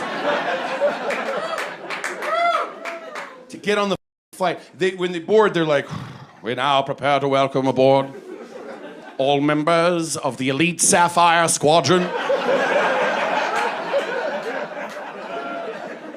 All the rest of you will bow your heads. Contemplate the sacrifice of the Sapphire Squadron. And you will kneel. Respect and deference as the Sapphire Squadron. The jetway is yours." Oh, what's this? The sacred horn of the sky? What a rare and lucky day. That means that we have someone that outranks even the Sapphire Squadron. The Sapphire Squadron must yield. Yes, yes, yield, I say. For today we welcome aboard a member of the Hermetic Order of the Platinum Chalice. Whatever it is, there's one guy. He's like, "Well, yes, I'm Platinum Chalice. I'm wearing my epaulets to prove it. I flew 50,000 miles yesterday. Here's the one extra bag that entitles me to excuse me. I'm a member of the Platinum Chalice. I am a member of the Sapphire Squadron, and I suggest you tread lightly. I am also beloved of this airline." "Oh, the Sapphire Squadron, I've heard of you. Out of my way, dog. You will pay for this insolence once the One World Alliance hears of it." That's what's happening on Delta Airlines. That's what's happening in the shadow realm. Get into it. Open your eyes. Open your third eyes. I think white people are the only race of people that like to be scared for fun.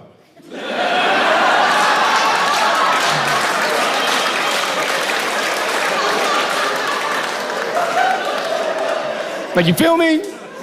Not an attack. Doesn't make you bad. Makes you interesting. But not bad, but bungee jumping, skydiving, swimming with sharks, these are torture tactics. Some of you pay for them. That's a curveball. I just think white people get to have a different relationship with fear. Doesn't make anyone bad. I just think it's an interesting observation. White people can have a different relationship with fear. Like, I think white people are the only people you could walk up to and just be like, "Hey, you want to do something scary today?" And y'all will just outright say no.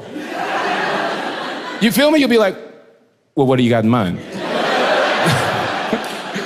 You feel me? But like, you go to anybody of another race, they're like, "No." But like, white people have follow-up questions sometimes. They're like, "Well, what are you thinking?" Okay. Look at roller coasters, right? Theme park owners know white people love being scared so much, you'll pay for a picture of your own face terrified. That's their business model. That's how reliable it is. They were like, "Yeah, that's where we're gonna get the rest of the money." I've been in so many white homes and seen a framed picture of the entire family terrified. Why? Why is that even a thing? I haven't been in one black family's home and seen a picture of 4 black people absolutely terrified. And they're like, "Yeah, that's the time I got stuck up at gunpoint, right there. That's us. This is where I tried to sell my kids for my own life." So wild to me, man. And understand what I'm saying, because I understand I'm generally speaking, right? I'm speaking in generalities. I understand there's special case scenarios for everything. So please, like, I'm not being irresponsible with this. Just be on the same page with me. I'm just saying, generally speaking, though, that kind of holds true. I'm saying, generally speaking, I feel like white people feel fear so rarely that y'all schedule it as a vacation activity. Like, you feel what I'm saying? Like, literally put it on a schedule. You're like, at 12, we're gonna have lunch. At 1, we're gonna pet a tiger. You're like, what the f*** are you A tiger? Huh? You know what no one black has ever said to me? I want to go on a safari. Not once. I got so many black friends, no one's ever wanted to go. It's our country, and we're like, nah. But I have so many white friends that want to go. Doesn't make them bad. I'm just saying it's an interesting difference that you can spot and go, oh, okay. Why doesn't a safari sound insane to everybody? I didn't realize it was something we were so, like, polarized on. I thought we were all of the same mind, like, that's f***ing crazy. And apparently, we don't agree. I never understood, like, why it isn't crazy. You want to go to the zoo without the walls? That's what we want to do? You want to take away my favorite part of the zoo? The part where they can't get me? That's what we're taking away? Oh, all right. Every time I go to the zoo, people are looking at the animals. I'm looking at the structures. I'm like, that's a good wall. Like that net. Love that glass. I've never understood it. Why doesn't a safari sound dangerous to everybody? It's not even a safe web browser. You feel me? You ever open up Safari in front of somebody with Firefox? Like, what the f*** are you doing, man? The only way I found out that we were not as wealthy as I thought was the first time I went over to a slightly richer family's house for Thanksgiving, and we all sat on the same kind of chair. I was blown away. I was like, you've got 11 of this one chair type? Are you secretly a duke of some sort? Like every holiday meal at my house would be like, Ivan, go get the computer chair for Grandma. I'm dragging it down the hall. I wanted the computer chair. My mom's yelling out of the kitchen, no chance. You are sharing the piano bench with your brother.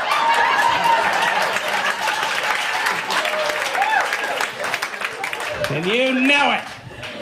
We didn't have a piano, by the way. It's just the bench. My uncle's at the end of the table sitting on a yoga ball. Got a hole in it nobody can find, so he's slowly sinking for the entire meal. And I was like, I don't think we're as rich as I thought. So this was a problem, of course, when it came to buying a diamond ring. I didn't know anything about it. I knew I had to go to a jewelry store. I knew that I was going to interact with a commissioned salesperson at that store, which I was nervous about because I'm uncomfortable around commissioned salespeople. I'm very easily bamboozled by their tricks. I'm sure you can all tell this from my general vibe. Anybody watching this that works in sales, as soon as I walked up here, thought to themselves, this guy buys extended warranties. I know what I look like. I don't exactly know the kind of energy I give off on a first impression. I do know that it means if I go to any type of ethnic restaurant, it is a 100% guarantee that I will be cautioned about spice. It's not easy getting a medium with this face. Yeah, I'll have a medium. No, you won't. Not here, you won't. You got our medium? I doubt it. Guy looked like you got a medium yesterday. We had to call an ambulance. So you can have a mild and a milk.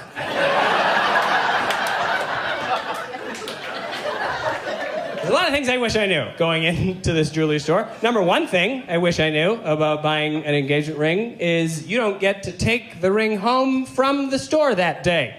Whoops, wish I knew that. They gotta make it the right size. So I just drove to the mall, maxed out my credit card, and then drove home with nothing. Like, gee, I sure hope they call. But they did call. I got lucky, I guess. I go back to pick up the ring. This is where it gets weird again. I show up, I was like, hi, my name's Ivan. You said my ring was ready? And the guy goes, oh yeah, okay.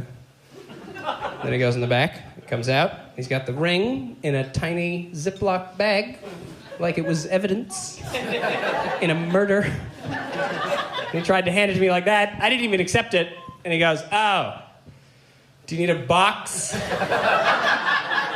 Yeah. Who's proposing without the box? That's the whole thing. How smooth of a guy do you think I am that I'm going to kneel down and just dangle that out there like, babe! You want to stay together till we're dead? They wrote my name on here in pen. Could be your name. My wife, Lindsay, she's a good stepmom. She's great with the kids. She gets along with my ex-wife, which is nice. I get along with my ex-wife, too, for the most part. We try and run parenting decisions by the other person. She's only done something once that really, really made me mad because she never ran it by me, and I thought it was kind of an important decision. Just without consulting me, she just went out and got my kids a giant stepdad. And I didn't care for it. Had I been consulted, I would have preferred a tiny stepdad. It did irritate me. For whatever reason, I hoped and I assumed I would be the bigger dude. And I just wanted that to be reality. And then this guy's like 6'5", probably 250, 260. First time I saw him, I just had a sick feeling in my stomach. Just like, no! No! Why can't he be like 5'1", $110 or something? Some little step guy I could toss around to amuse the kids. That's a fun stepdad, the one who lets you toss him around. Hey kids, you want to see how high I can throw your stepdad today? It's funny, right? Get over here!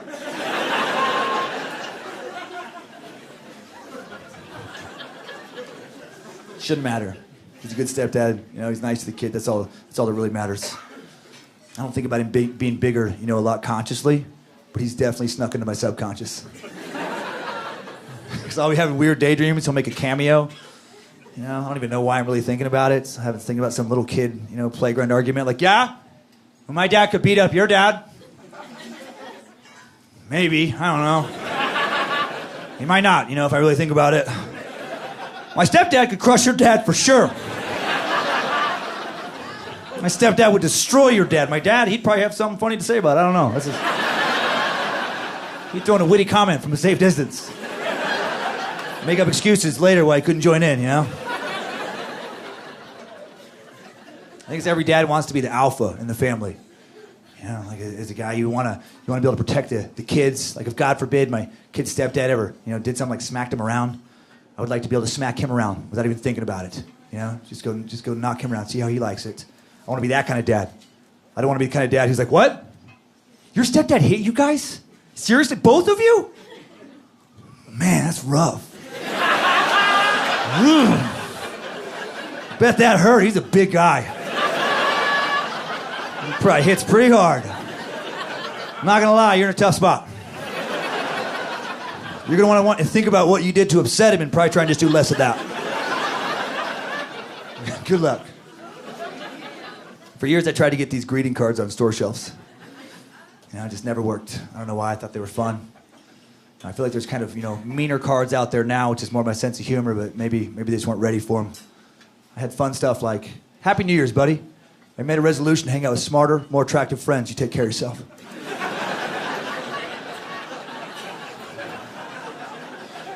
I want to thank you for making me believe again in the possibility of Sasquatch. There's no way that thing's entirely human. Congratulations on your new baby. As each day passes, you grow older and weaker. I've been working out. Revenge is near. Happy Father's Day. Got an Uber today, got in the car. First thing the guy says to me is like, do you mind if I talk to a friend? And I'm a normal guy, right? So I said, of course. And thank you for considering me a friend.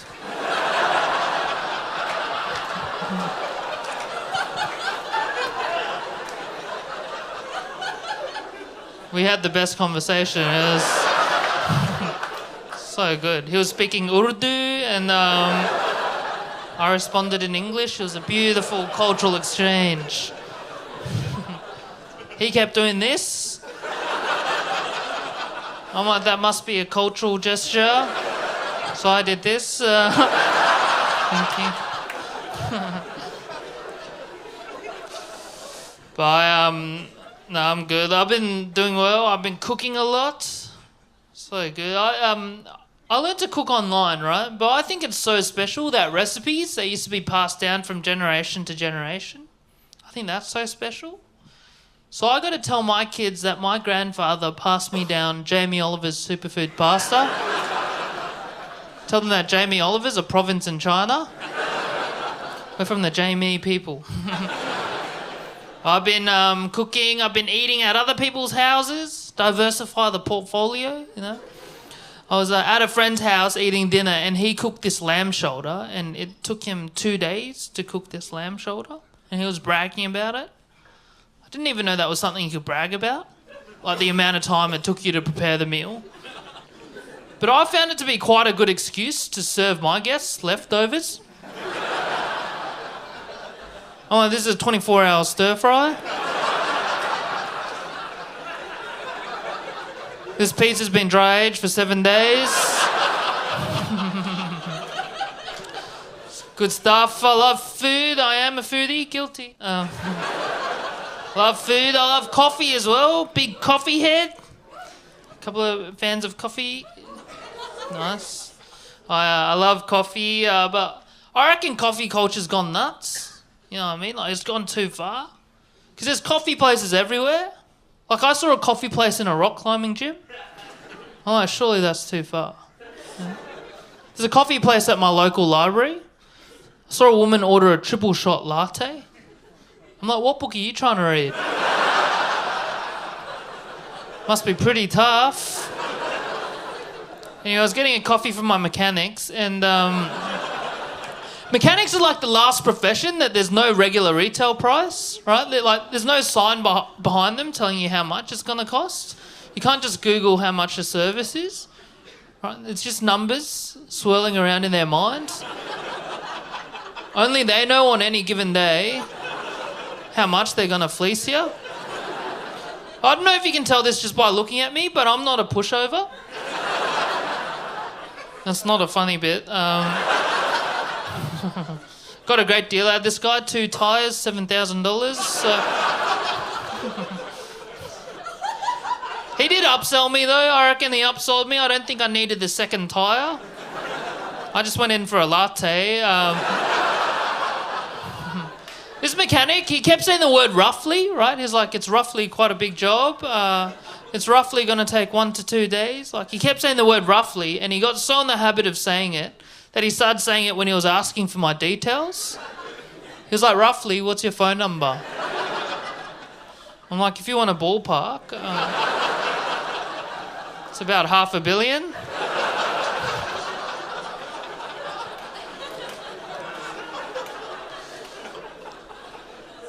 Coffee's too strong.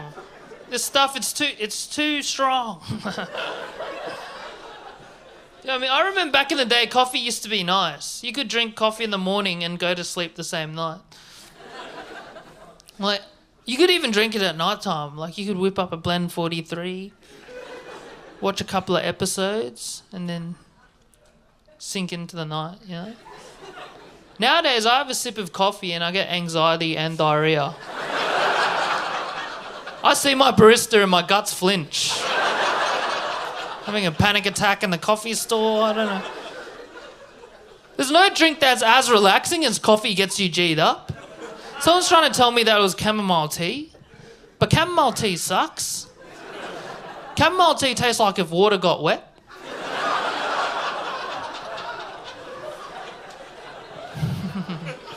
I don't know, maybe I'm being harsh. I like the scent of it. I've been using this new chamomile shampoo. Relaxing chamomile flavour. It's good stuff. I was using it for the first time. It's going so well. But then a bit of it got into my eye. And it stung a lot. But I was calm throughout the whole thing. I was like... I don't know, I don't understand it, because people ask me to meet for a coffee. They're like, let's go meet for a coffee. I don't understand that, because what I'm hearing is, let's go do a poo-poo. You know what I mean? It's a 1-hour meeting. We've only got a half an hour of face-to-face time. We're both paying in the toilets for 15 minutes each. All right, I don't know about that one. There was a big foodie during lockdown. Gained quite a bit of weight. At the end of lockdown, I had to go to the doctors for something else, hemorrhoids. And but at the end of the meeting, he gave me quite a stern warning. He's like, I'm sorry, but you have to lose 5 kilos if you want to look hot. He said that, and I was trying to figure out how to lose the weight. I was like going on YouTube, and there's all these different ideas about weight loss, and I couldn't like figure out what the correct one was because everyone's like arguing with everyone. And I found this one guy. He was called Carnivore MD, and his whole thing is a meat-only diet. But he reckons it's true because he's lived as a raw vegan for 8 years before that. So in his lifetime, he's had a balanced diet. But it's like, I don't know who to trust. I had to get a personal trainer, and this personal trainer was like, you gotta put down your body goals. You gotta dream big. He's like, think big. What are your body goals? And I was like, I would love to gain 2 foot.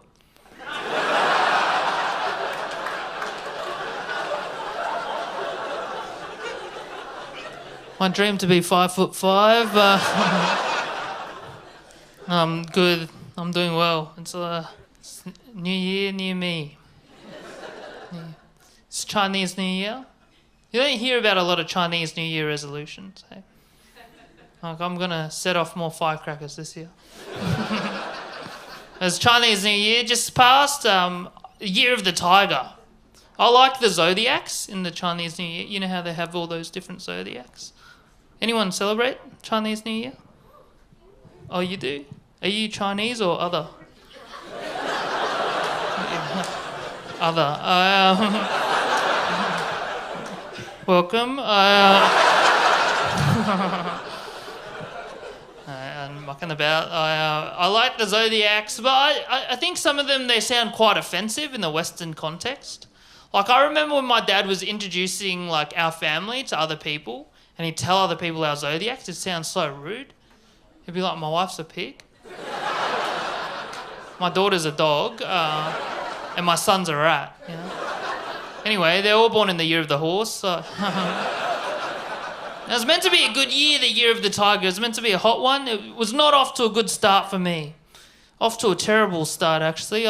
First day of the year of the tiger, I walked back into my house and I caught my housemate washing her dog with my shampoo.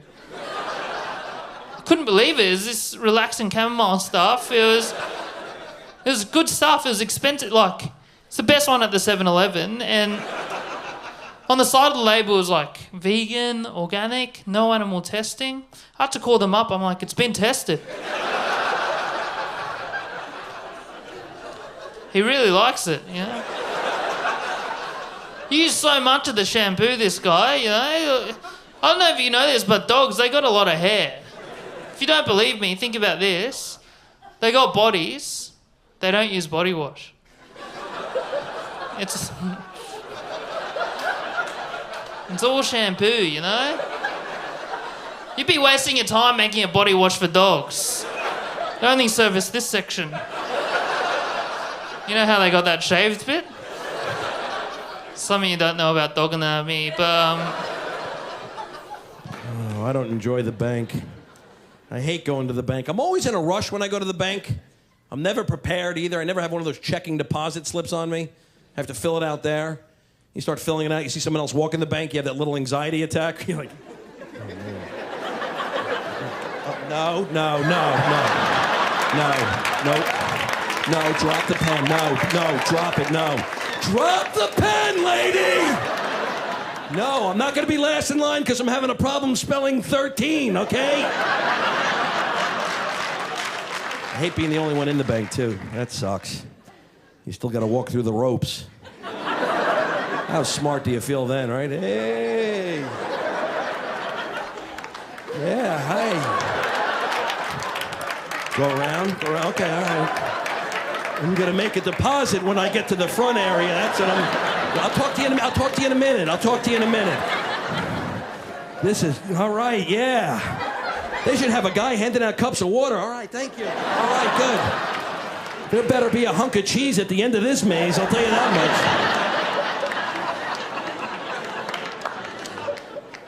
I didn't realize this either, but there's a line on the floor at the end of the ropes that you're not allowed to cross unless the bank teller nods you over.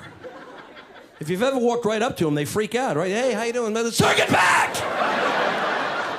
Sir, get back! You can't come up here yet. I am not ready, sir. We're busy. We will nod you over when we are ready to go.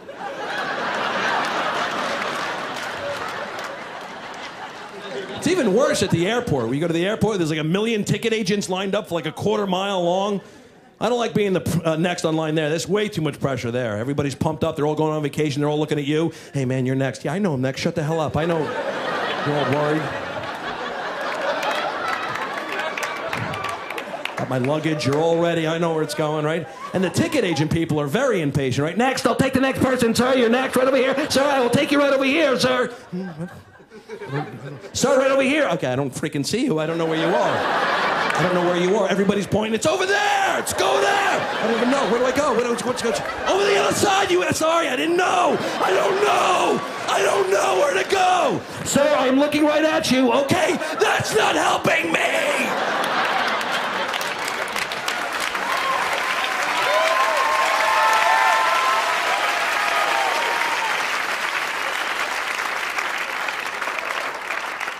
Marco! Then you're so pissed off by the time you get up there, you don't want to go on vacation anymore. Sir, did you pack your own bags? No, I had an Iranian guy named Phil plant a bomb in my ass.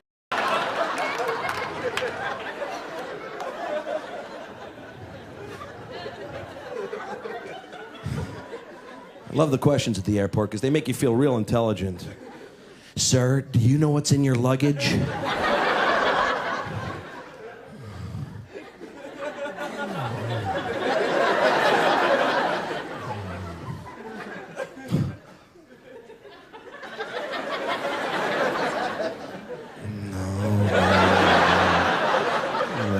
I tied a sock around my eyes and I packed with my feet. I'm thinking hot dogs and gunpowder. That's probably it. I like when the ticket agent tells you their job, too. They give you like a play-by-play of what they're doing. Right? It's like you care. You don't know what they're talking about. I was like late for a flight and I gave her my ticket. I was like, here, can you take care of this, please? She's like, let me see what I can do.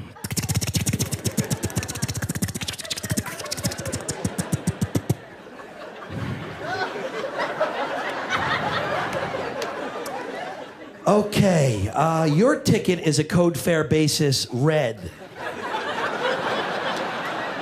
Now what I can try to do, I can try to punch it in as a green. Let me see if this works here. Backspace, semicolon, capital P. No, see, it's not accepting it, okay? Because your ticket is a T15011-6 as it stands right now. Now, what we can try to make it is a T6-15-411, but we will receive... Whatever! I gotta get to the Big Apple, sister! Move it along! Susie with the wings and the hair in a bun, and I'm a vest. Punch it in and shut off. I hate when you're online with like a lot of luggage. That stinks. And then the line only moves like 4 feet. Right? Yeah. Thanks, sir. No, I gotta go. Thank you. Thank you. Okay, we're good. Okay. Whew, it's a lot of luggage for a little amount of space, isn't it? Oh, we're moving again. We're going again. Okay.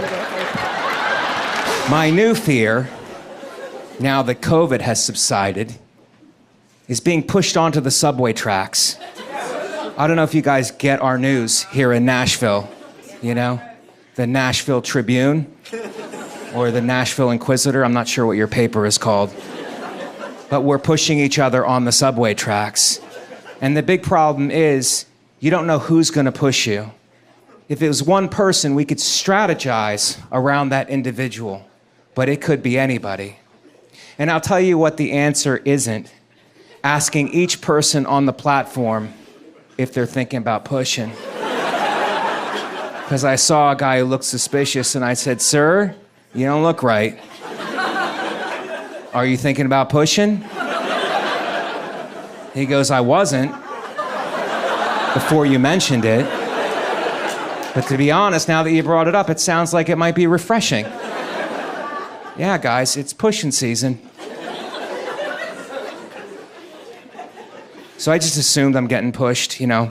Every time I'm on the platform, I get in a stance. Knee slightly bent, head on a swivel. You know, good form, getting ready to get pushed. Because I feel like if I get pushed, a lot of the trains are delayed. I can pop back up.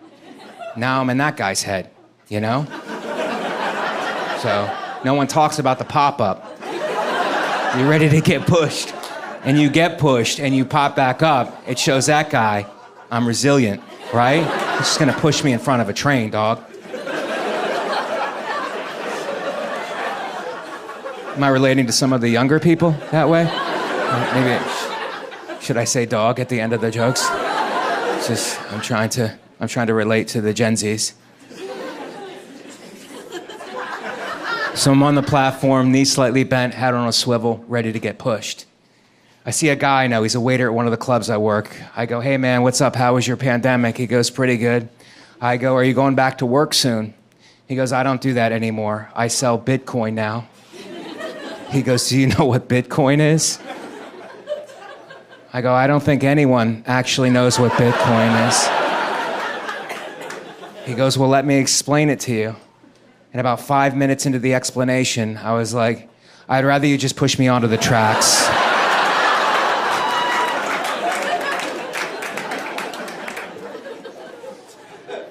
So now I'm taking Lyft, and I know you guys probably don't take Lyft, you know, because you guys have cars. I'm sorry, trucks. I don't like Lyft, you know. I like to put in where I'm going. I want Lyft to give me the price and how long it's going to take to pick me up. And Lyft initially does that, but then they start negotiating, and I don't like that. They're like, hey, Mike, instead of picking you up in 4 minutes, how about we knock $1.75 off and we pick you up in 22 minutes? Would that be cool? No, Lyft, that would not be cool. I'm in a dangerous neighborhood. I might not be alive in 22 minutes. Well, how about we knock $4 off and we send you a car with a driver who may or may not be drunk? You might have to actually drive. How about we knock $8 off and we just send you a guy, no car? I go, is this even Lyft anymore? This feels like Grindr. This feels like a gay hookup app. And I am not gay. But I do love a discount. So I guess it's decision time for me. And how much feedback does Lyft need? I'm flying out of LaGuardia, which is one of our airports in New York. I fly out like at 6 a.m. I get to the airport, my phone's blowing up. I'm like, who's calling me this early? Who's texting me? It's Lyft. With a bunch of questions. How was the ride? Rate the driver. Review the ride. Give him a tip. Give him a compliment. I'm like, oh my God. I wanted a ride to the airport. I didn't want to become a foster parent. How much work is this? So I just did it old school, verbally. I go, Farik. His name was Farik. I say to him, I go, Farik, 4 out of 5 stars. You got me to the airport beautifully, but you were yelling at your wife in Farsi the entire trip. And I feel obligated to tell you that yelling is toxic and problematic. It's no longer ethnic. It is now toxic and problematic. Have you guys been flying during the Pandeezy? The Pandays? The Pandas. But all my flights have been delayed because they're cleaning and sanitizing the plane. That's what they say. We're cleaning and sanitizing every part of the plane. And it's like, can you get there 15 minutes early to clean and sanitize? They go, no, we're cleaning and sanitizing. That's the reason for our delays. Nobody overslept. We're cleaning and sanitizing every part of the plane. So I get on the plane and I head to the emergency row. That's where I sit. I'm a hero. And there's crumbs in my seat. So I go to the flight attendant, I go, did you clean and sanitize the plane? She goes, we cleaned and sanitized every part of the plane. I go, what'd you clean it with, cookies?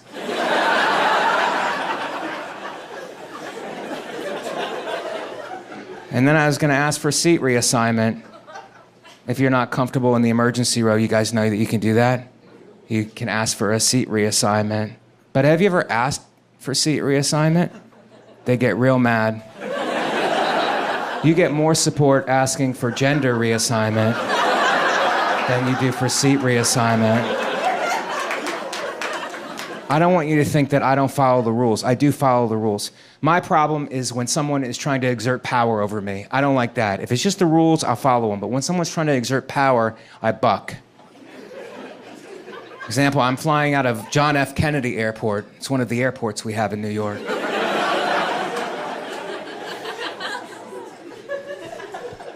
So I'm taking my little bag, you know. I never check luggage. I have 5 outfits like this. So I take my little bag. Before I even get close to the woman, she goes, you're gonna have to check it. You're gonna have to check that. You will have to check it. And I go, but it's my emotional support bag. I have things in there that I need for emotional support. I watch you guys let people take dogs and pigs and chickens onto the plane. I would like to take my emotional support bag on. She goes, sir, that's not real. I go, apparently, miss, you don't know that much about mental health. Because it's very real. And I have a letter from my doctor. And I gave her the letter, and she read it, and she goes, this letter is fake. And I go, I know, I'm a liar, that's part of my disability. I need my emotional support bag. I have things in there for emotional support. She goes, there's a metal contraption next to the door. If you can fit your bag in that metal contraption, you could take it on the flight. So I try, guys, like 20 times, and it's not fitting. Yet I know that it will fit in the overhead compartment. This is a setup. So I have to take my bag back to her, defeated. And she goes, I'm very sorry, but like I said, you're gonna have to check your bag. I go, I don't think you are very sorry. I think you're quietly celebrating. And then there was a joke, you know, there was a joke to be made, so I made a joke. I go, I know this is John F. Kennedy Airport, but you're treating me like Lee Harvey Oswald. You know, give her a little shot, give her a little shot. Shot. She goes, be that as it may, sir, you will have to check your bag.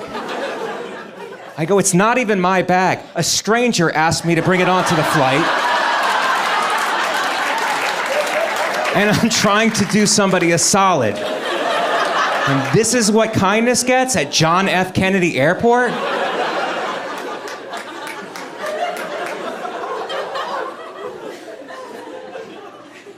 She goes, sir, what's so important that you have to take your bag on? What's in the bag? I go, I could tell you, but you're not gonna understand. She goes, try me. I go, inside the bag is Bitcoin. And she goes, what's Bitcoin? I go, well, let me explain it to you. And about 5 minutes into the explanation, she was like, just get on the plane. Take your stupid bag on the plane. Don't whisper my name, that's weird. Like, it's weird to whisper in general. Think about it. Unless you're trying to be sexy, you telling a secret or being racist, you should not be whispering. It's weird, like homeless people know to project. Come on, man, let me get $1. Trying to borrow $1. You never see a homeless person just walk up to you, let me get $1. I want to borrow $1 so bad, I want to borrow. Mama say, mama say, mama say. Here's $1, sir. I don't know why. I don't know why you did Michael Jackson lyrics. You know what Michael Jackson's saying in that song? He's saying, I'ma say it one more time, I'm not gonna stop. I'ma say it one more time, I'm not gonna stop. That's what he's saying. Someone ruined it for me, I'm ruining it for everybody, all right? I was mad too, I was like, what? But all of y'all for years, mama said, mom sorry. Mama said. Those aren't words, bruh. No one said that in life. Keep on playing, I'm gonna mock you, son. That's not a thing. People just believe anything they hear, man. Someone told me it was African. I was like, all right, mama said, mama sorry. I just went along with it. I was like, look at me, I'm bilingual. Mama say, mama. I just went along with it. That's not true. People believe anything they hear. And I know that for a fact because some of y'all believe me just now. And I lied. I made that up, man. I lied. Yeah, I lied. I lie all the time. I'm not even black. Check it out. My name is Jerry. No, I'm black. I'm black. That'd be funny, though, if I did that. I've been black the whole time. I did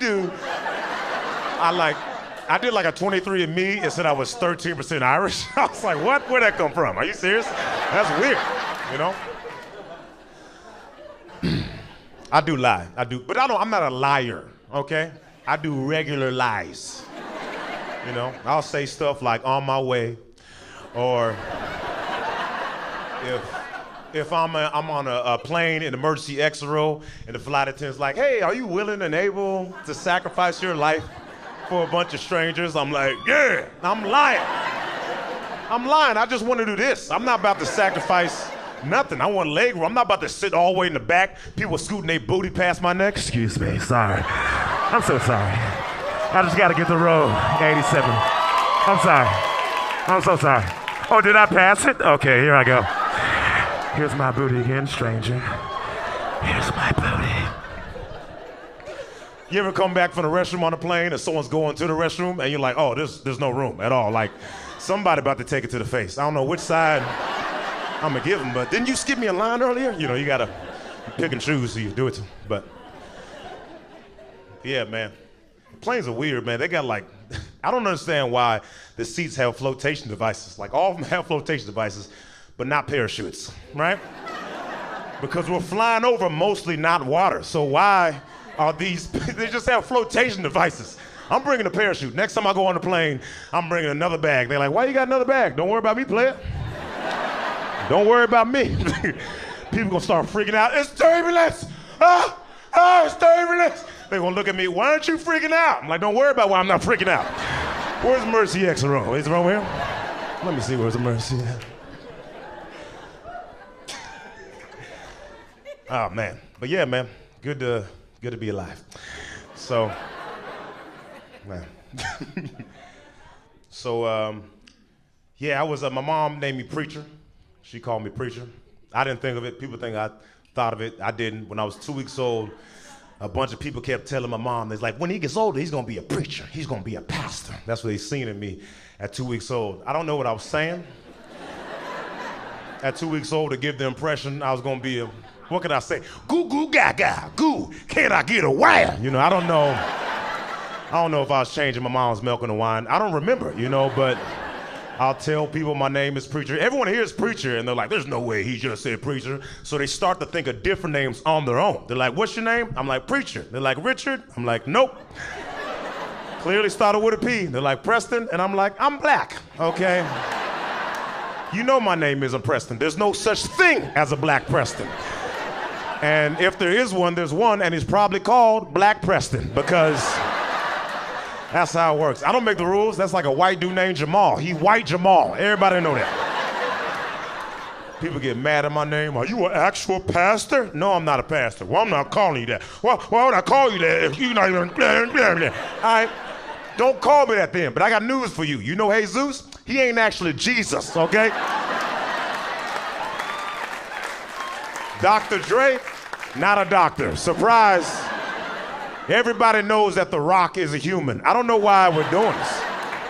Preacher's not a weird name. I met some kid named Thevin with a TH. She's like, oh, I'm Thevin. I was like, your mom has a lisp, okay? There's no such thing as a Thevin. It's either her or the doctor's fault. I don't know who said it first.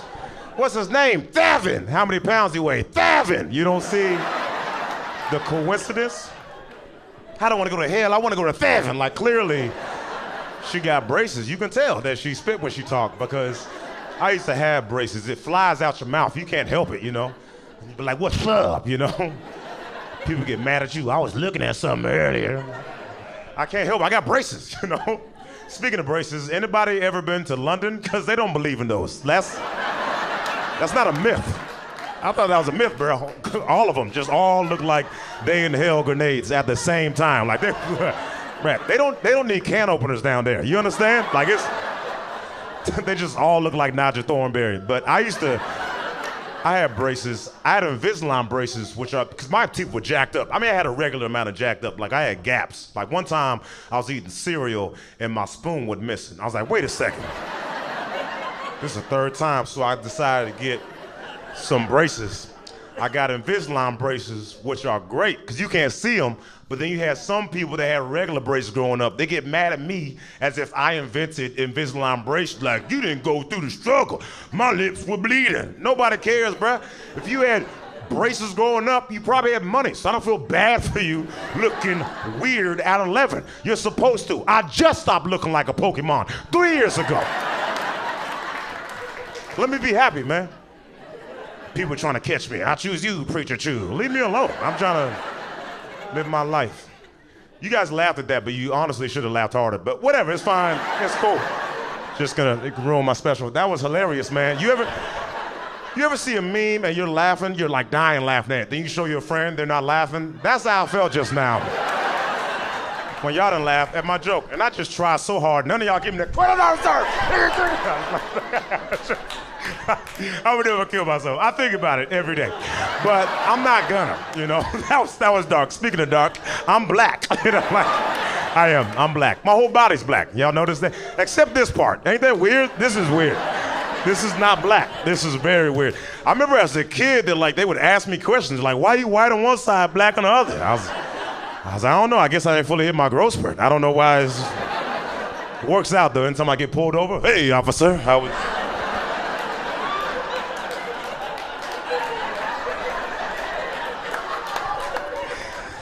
I understand you don't want to give me that loan. Before you say no, I just...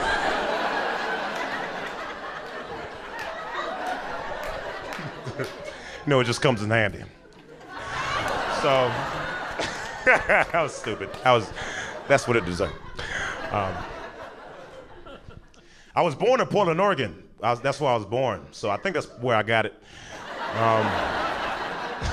Because there's no black people in Oregon. There's none. My shadow ain't even black in Oregon. There's like 4 black people. That's not true. There's 3. I left. So there's like 3 black people there. And Portland, Oregon, Portland is the whitest major city in America. And we live in Newburgh, which is like not even, Portland. And they're not, there was no black people at all. And they weren't racist down there. They just didn't like black people. And they was like, the kids weren't racist. The kids, they would always ask me, why you white? They would ask me the questions. But some of the parents, like I remember some of the parents, they were like, you can't play with my kid because you're black. And I'm like, whoa, before you say no, all right?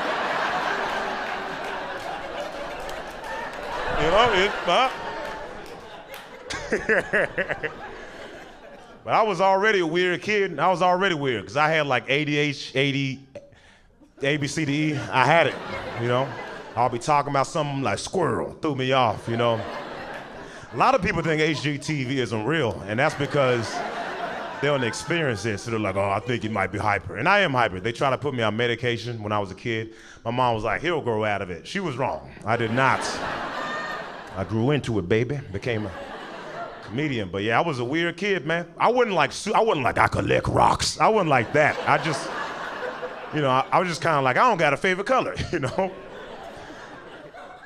I feel like most people don't have favorite colors. Yeah, this lady is particular. She doesn't. She's like, I thought I was the only one. No. You wooed like there was gonna be more people, and you were like, wow, oh, only me. Okay, I thought there was more. Okay. You don't have a favorite color either? Oh, why'd you yell? Oh my gosh. That was wrong. You didn't do it right, but all right.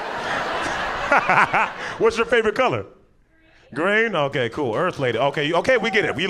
He probably clapped. He's like, yeah. You like green? No, I don't have a favorite color. Y'all doing opposites.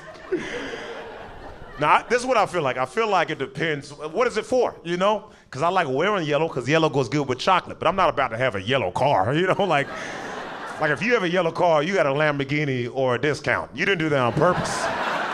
You know? It just depends.